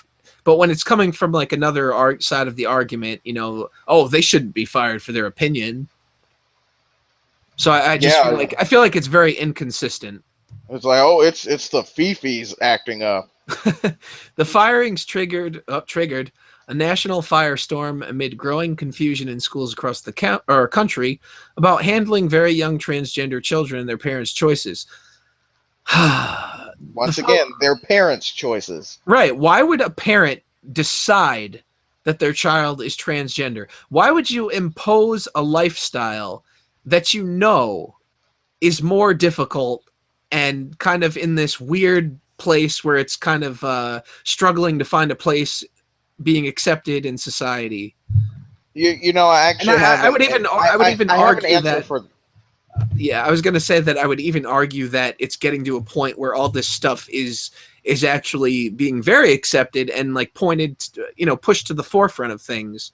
Where if you are a member of the LGBTQRS whatever community, you're actually placed up on a pedestal where nobody can say anything bad about you, or it has to do with your sexual orientation or gender identity, and so it kind of absolves you from any criticism. Right. At least in the media light, it puts you in a protected class that you then don't have to worry about if you do anything improper that it affects you. You basically get a free pass, and that's going to be a controversial thought. But the fact of the matter is that there have been plenty of instances where somebody gets away with not having a story leaked about them simply because they were part of they were part of an accepted, and at least in the media, at least based on how the media portrays them, a privileged class. They might not be privileged in the rest of the world, but at least the media is going to go out of their way to make sure that nothing negative is ever said about them, and I think that's part of what this has to do. But the other thing is, I was going to say is, I don't watch this all the time, but I do watch it to kind of help myself do these podcasts a little bit more, be more organized, and even though we're over the time frame, be a little bit more concise when Right. I'm doing podcasts. So I watched the biggest problem in the universe, the Maddox and Dick Masterson podcast, and I remember one of the issues they brought up were. It was about parents, and it was related to the whole virginity stigma thing, and they were saying that we look at our parents in this way, that they are, they're basically at an elevated status, and in some cases they should be because they have a responsibility, but you have to consider that these people are people, and sometimes they do something and it's purely in their own interest. You have to consider the parents that they didn't really want to have kids, but they didn't want to abort the child, so they kind of just stuck around, even though they didn't really get along that well together. But they stuck around for the kids or something like that. Or you have parents who they might see their kids being successful, and so they're jealous of them. And I think in this case, reminds me of that King of the Hill episode where they're trying to out progress the other parents. They're trying to say, we're so progressive that our child is transgender, and so we're immediately going to support them because that's exactly what we should do because we're a gay couple, and Oh, so right. It's kind of like that Facebook post of the dad, and he everybody was like touting him around as a hero because he bought his son a doll, and like, oh, it's okay that you play with this. right. And so it may have nothing to do with actual parenting and realizing, okay, this child is far too young to even be able to make that decision. This could just be a 6-year-old being a 6-year-old. So, let's kind of figure that out. And then if it's nothing, then we kind of just say, okay, well, everybody gets touchy about the term. It's a phase because that's what people used to say about sexual orientation. So of course they're not going to want to say that because that that personally affects them. So they hear this and they want to be the progressive parents, and so this the way that they word this article is clearly making it sound like, whether it's intentional or not, it's making it sound like the parents are really the ones that are telling the child, oh, well, you're transgender, because a 6-year old is not going to know what that Right. even I is. mean, let's even entertain the idea for a moment that this kid did go home over the weekend saying, "Okay, I want to be a girl or a boy." Sorry. And so it's the parents' job to, all right, you can indulge in their little fantasy and joke around with your kid or whatever, but at the end, you should be like, that's that's not how reality works. I mean, you were born as this, and that's what you are. You don't like take it to the extreme and encourage it and be like, yeah, you know what, you are a boy, and we're going to change your name, and we're going to do all this stuff for you to show just how right you are. It just Right. I seems mean, like they're taking imagination and playtime to a whole new level here. Like right. you, And you that's don't start treating. Sorry, I didn't mean to cut you off again. They're your taking your like, white your white privilege card. I know, right? They're taking like the imaginary friend thing and boosting it up to reality. Where, like, are you gonna tell your kid if they decide they have an imaginary friend, like, oh, your friend is real, and when you go to school on Monday, you can take your imaginary friend, and they have to acknowledge them when they read off the roll call. Right. And then much to the teacher's point, if they started doing that, then the other kids are going to tease them, and then they're going to get their feelings hurt. And clearly, this doesn't sound like a group of parents who are going to treat that well. So they're inevitably going to just say, oh, well, they're treating you wrong, and we're not going to deal with the problem. We're just going to tell people that they shouldn't do anything. And yeah, in primary school, yeah, the teachers are going to always say you shouldn't tease and you shouldn't do all this. But sometimes things are going to happen and they're never going to know about it, and you're going to just have to deal with the problem. And this should not be the beginning of them learning how to deal with things. But the teacher that was fired feels like she's trying to protect the child, and the Right. parents feel like they're trying to make themselves look good, and perhaps in a way they feel like they are trying to at least make the child feel comfortable, but they're not looking at the child as a child. Yeah, they're not really looking at the bigger picture. I don't think they're seeing it as the transgender acceptance narrative, rather than, okay, we've got a kid on our hands here. Let's you know what, we'll accept her as she is when she grows up and can make that choice on her own. But for now, she's just a kid. Right. All right, so let's see here. Where did I do? Okay, the folks are on the front line, the administrators, the bus drivers, the teachers, they had a real issue on their hands. Transgenderism everything's an ism, is a major and controversial issue for anyone, even adults. This is a little innocent 6-year-old child, Taylor said. Taylor said most psychiatrists would agree that young children are not ready to make that type of decision. I really And think that would say it all. I mean, you've got people that are trained in this type of thing saying that this is not the time or place in the developmental stages of their life to be deciding these kind of things. Right, and you even have transgender people, like I said earlier, who will say there's no way that you would know Right. at 6 years old. You're not developed enough yet to know what it even means to feel that way.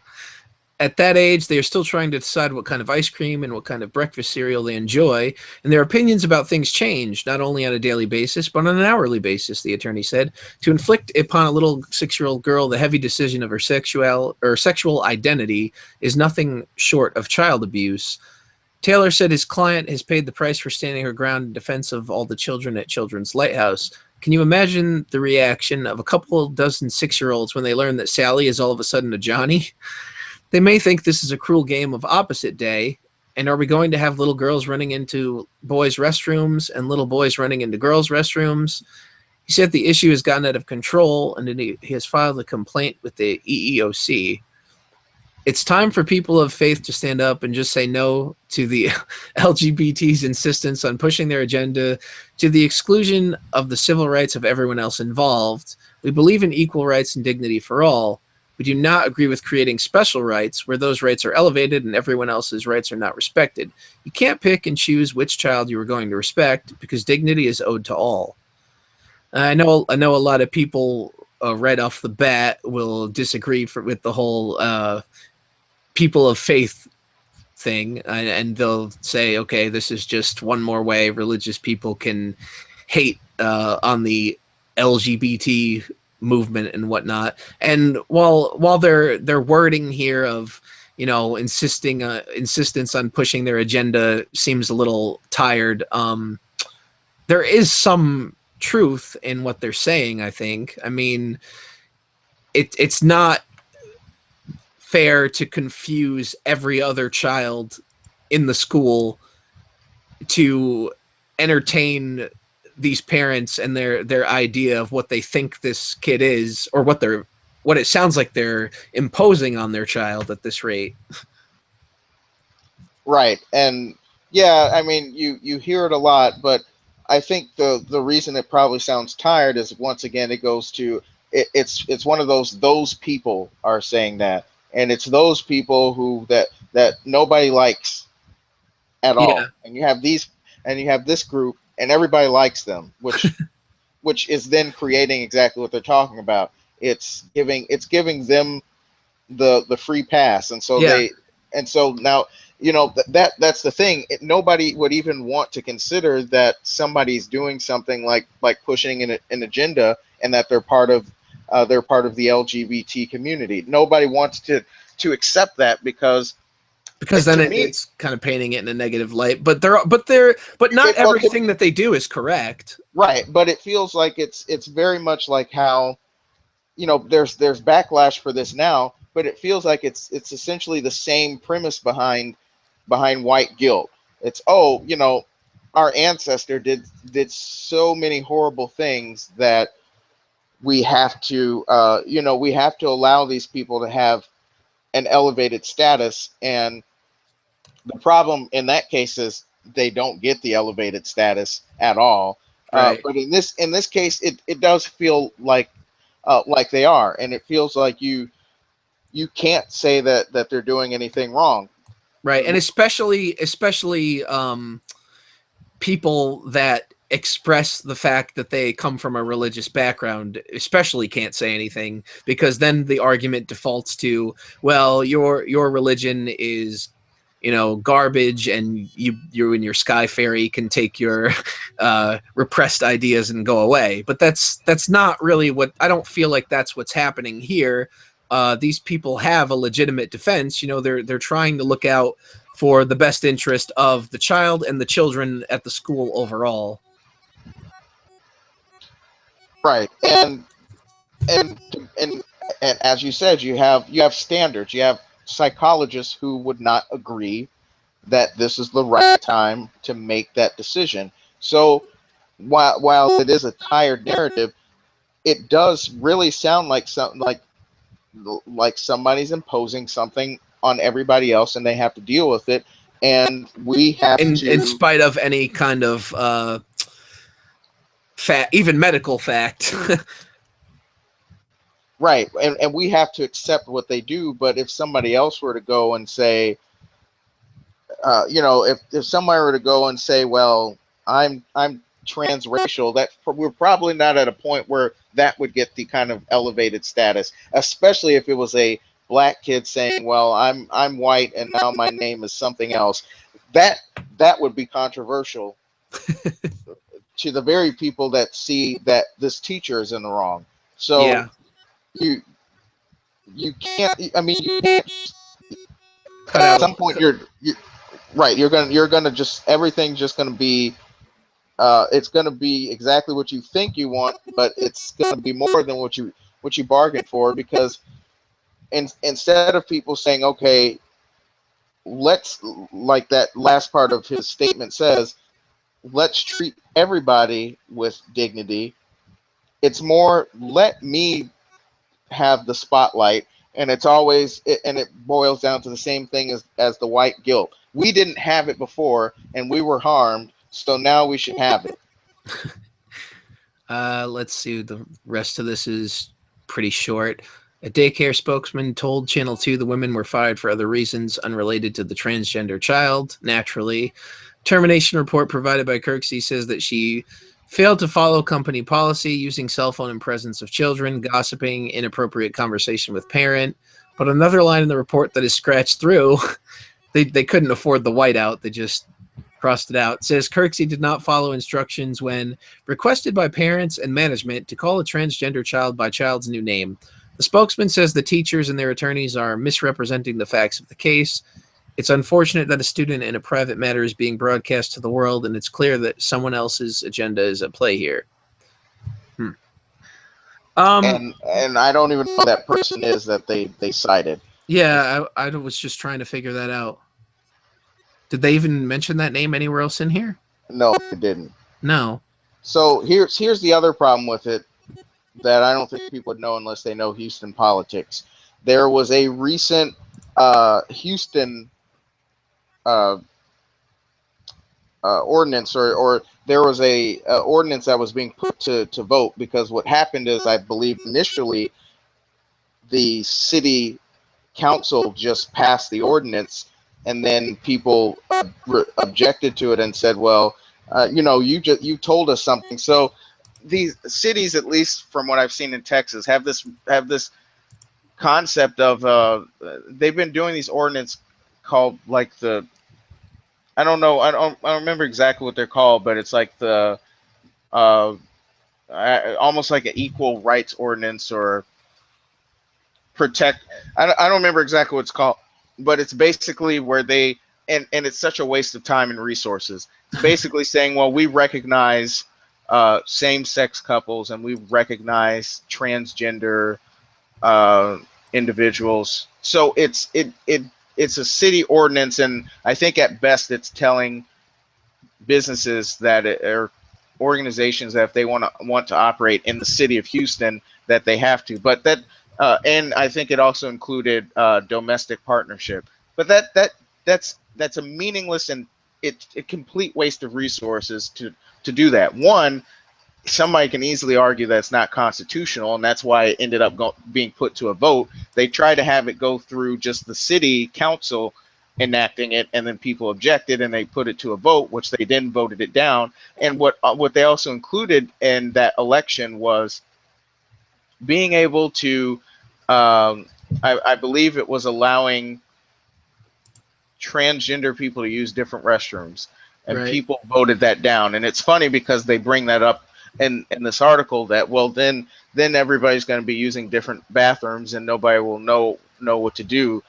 And so I think this is getting additional attention due to the fact that at least the city of Houston shut down an ordinance that would have done nothing, and the only thing it would have allowed is that transgender people can use different restrooms, which I don't really see the significance in doing that. And if you I would argue, if you care about it that much, why not just have generic restrooms?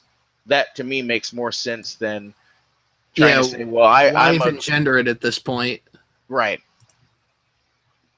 Because then there's, I mean, there are certainly issues that could occur with having kind of unisex bathrooms, but at this point, you're kind of in a difficult situation. So to me, it makes more sense to just have it be generic, because more likely than not, who's going to care about somebody urinating or defecating? But I think that's part of the reason why this has generated some press, is because it's like, oh, well, not only did Houston vote this down, but now this person's doing this. And so it will easily lead into that convenient narrative of, oh, those stupid creationists, or, oh, those stupid Southerners are just not progressive or anything like that. but Yeah.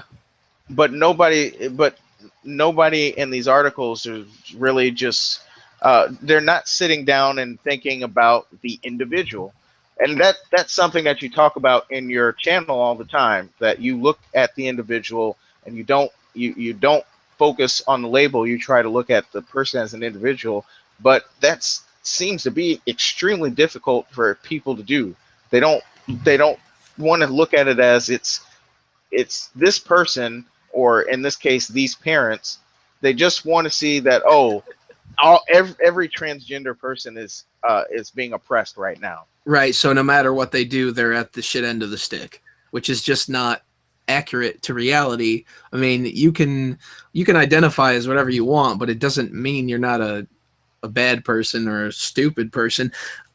The thing that I guess that is starting to bother me most about the whole this person has these opinions, therefore they label as this, is like it's just being used at this point to basically write off the need to address any actual argument. It's just like, oh well, those right wingers think this, and it's like, okay, fine, but there's people that don't identify as that have this opinion, and you're just labeling everybody as right wing so that you don't have to address any of the argument, because as we all know, those conservatives are the devil or something less religious, I guess. Yeah, and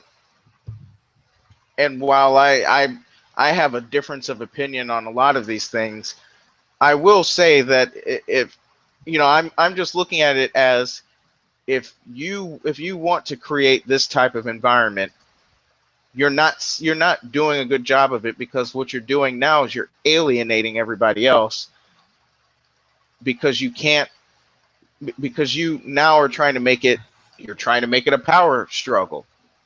You're Right. trying to make it about what I want, or what I think matters, and you're trying to oppose your philosophy on everybody else. And I can assure you that it doesn't work. You No, can you nobody's can just gonna lay down and take it. Like I said earlier, they're gonna dig their heels in and say, "I'm right, you're wrong," and it's just gonna be a never-ending struggle. right. So that's why I always roll my eyes anytime somebody says, whenever anything like this happens, or anybody does anything for shock value, they say, well, we're just trying to have a discussion or discourse about it. No, you're not. This is a gimmick, and you're doing it for shock value. I don't believe anybody who says that is trying to have a discussion, because if they were, they would have just had the discussion. Yeah, they would just be having the discussion rather than feeling the need to posture about the need to have a discussion. Right. I mean, you don't do some of the things that these people do so that you can talk about it. And if you do it, then the people that you're going to have the discussion with are the people that are going to just blindly agree with everything you say. And then at that point, because the other thing they say is, a discussion needs to be had. Nobody ever wants to use active voice. They always have to be passive and say, just conversations need to be had. Well, then you're only going to have conversations with people who blindly agree with you. So why even have the conversation, just to make yourself feel better? I guess I don't see the value in that, And especially when it comes to the people that are always going on and on about how they love to have their ideas challenged, but then it comes to a point when their ideas actually are challenged, and they're unsubscribing from you, or there's a huge awkward silence and they tiptoe around it and change the subject.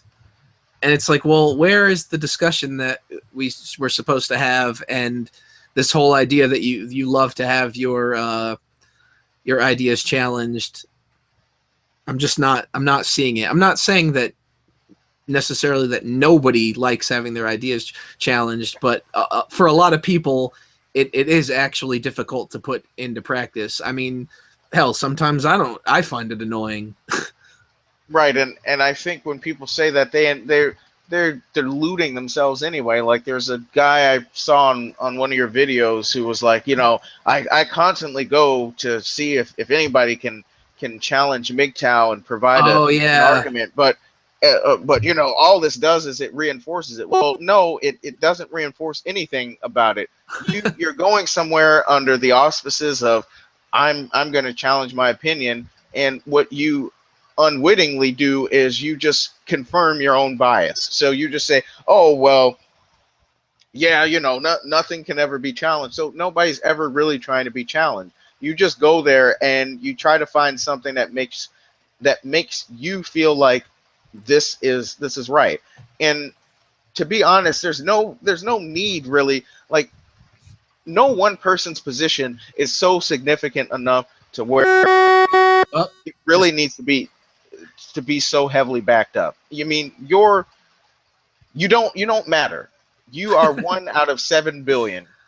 Your opinion on something is really inconsequential. I So mean, the except to your life and the people that you're directly involved with, you know, on a worldwide level, or random internet people going and finding these videos and like getting so offended by this person's opinion that they need to go out of their way to make insulting commentary on in their comment section, and like I'm superior and all that. To me, doesn't that doesn't scream somebody that's very confident in their own worldview.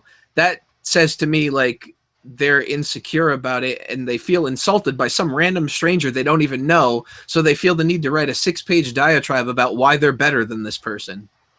Right, and then what makes that worse is then people go and do that on behalf of other people, and it's not necessary. It really doesn't matter. I mean, when if you reflect on your day-to-day routine, those people really don't do much to your life. Even the people that you affiliate or you support, they don't contribute to what you do and your daily routine. Those people don't you in almost every case you probably don't work with those people, so they don't affect your career. They don't affect your education. And yeah, you can say, well, I learned about this and I learned to question this from academia, but as I said before, nobody really does that. They just go to one person's ideology and then they just run with that. They don't really question anything. So your opinions are not really all that significant. And yeah, you can say, well, this person isn't they're not observing it the way I am, so they're not looking at the facts, and you can be right that they're not. But that person isn't doing anything personally to you. So you're getting worked up about somebody who's really not contributing or detracting from your life experience.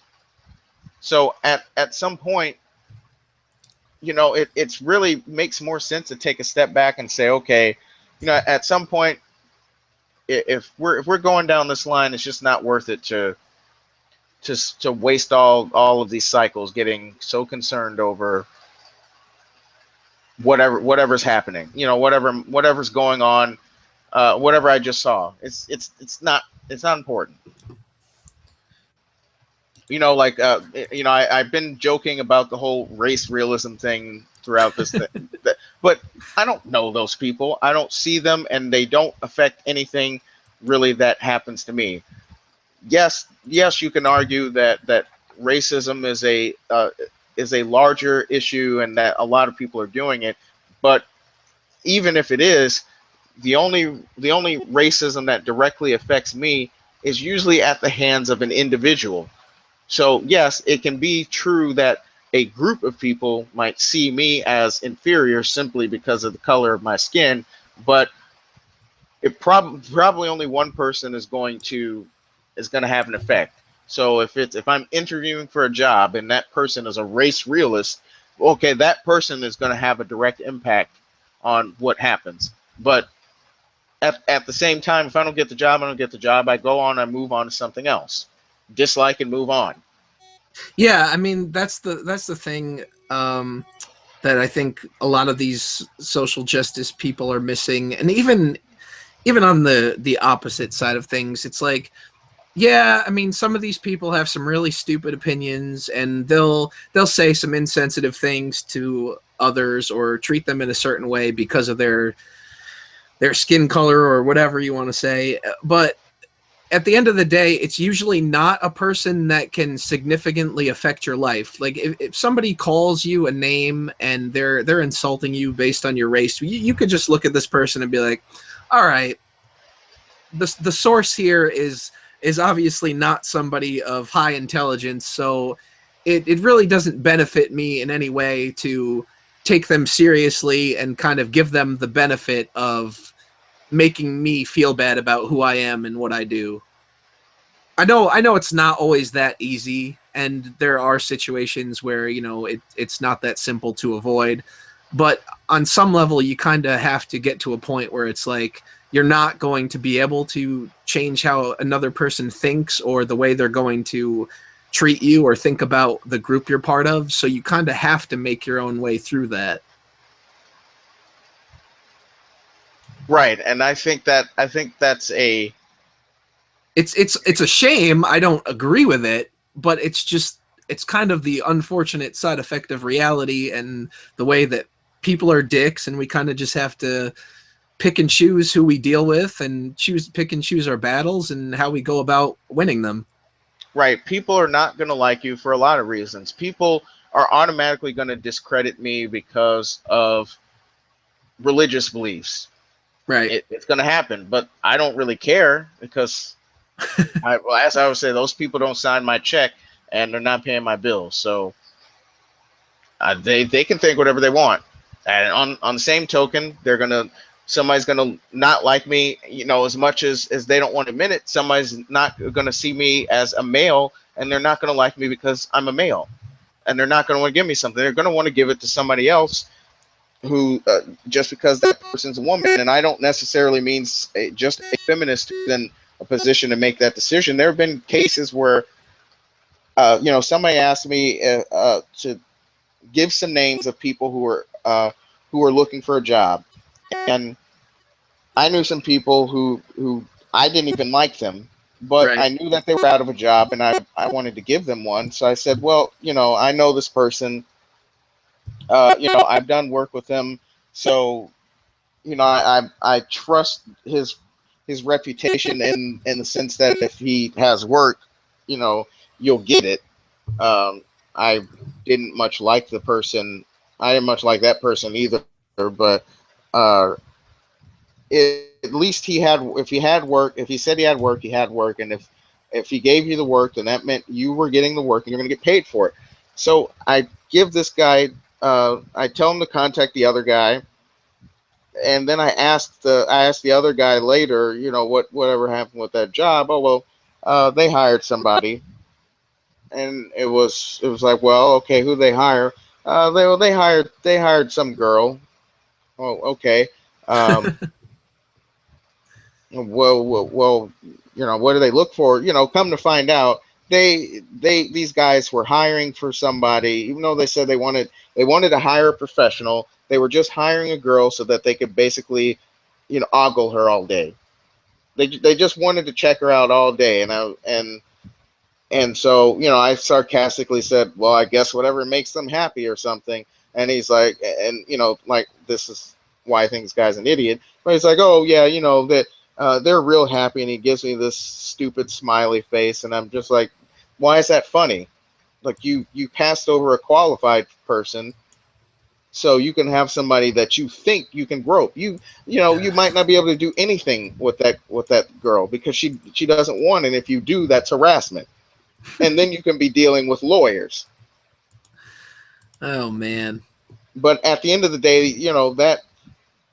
that person still ended up getting a job, so it still didn't affect them too much. Although it did, at least I think it made me look bad. It made me look like I wasted that guy's time, and I didn't even know. And it certainly made the guy that certainly made the other guy look bad. The guy that did the smiley face made him look bad to me, and I haven't said anything since to him because of that. I think he tried to talk to me once about somebody I used to work with, and how he was annoying, but I was like, okay, well, you're not any different. So, but but those still everybody, Well, that's the moral of the story. all right. Well, I think we're coming up on a pretty good amount of time here. I think it was like hour and a half, 2 hours maybe. So if we have any final thoughts, we can wrap up. No, I think my thoughts have been pretty. Finalized. Yeah, just an uncomfortable situation is not always bad situation, and we shouldn't try to avoid everything that makes us feel uncomfortable. Yeah, I actually think it's a disservice to yourself, really, whether you realize it or not, to avoid each and everything that makes you feel uncomfortable or challenged. But um, I guess that's it for now. Thank you, everybody, for watching, and may logic and reason be with you.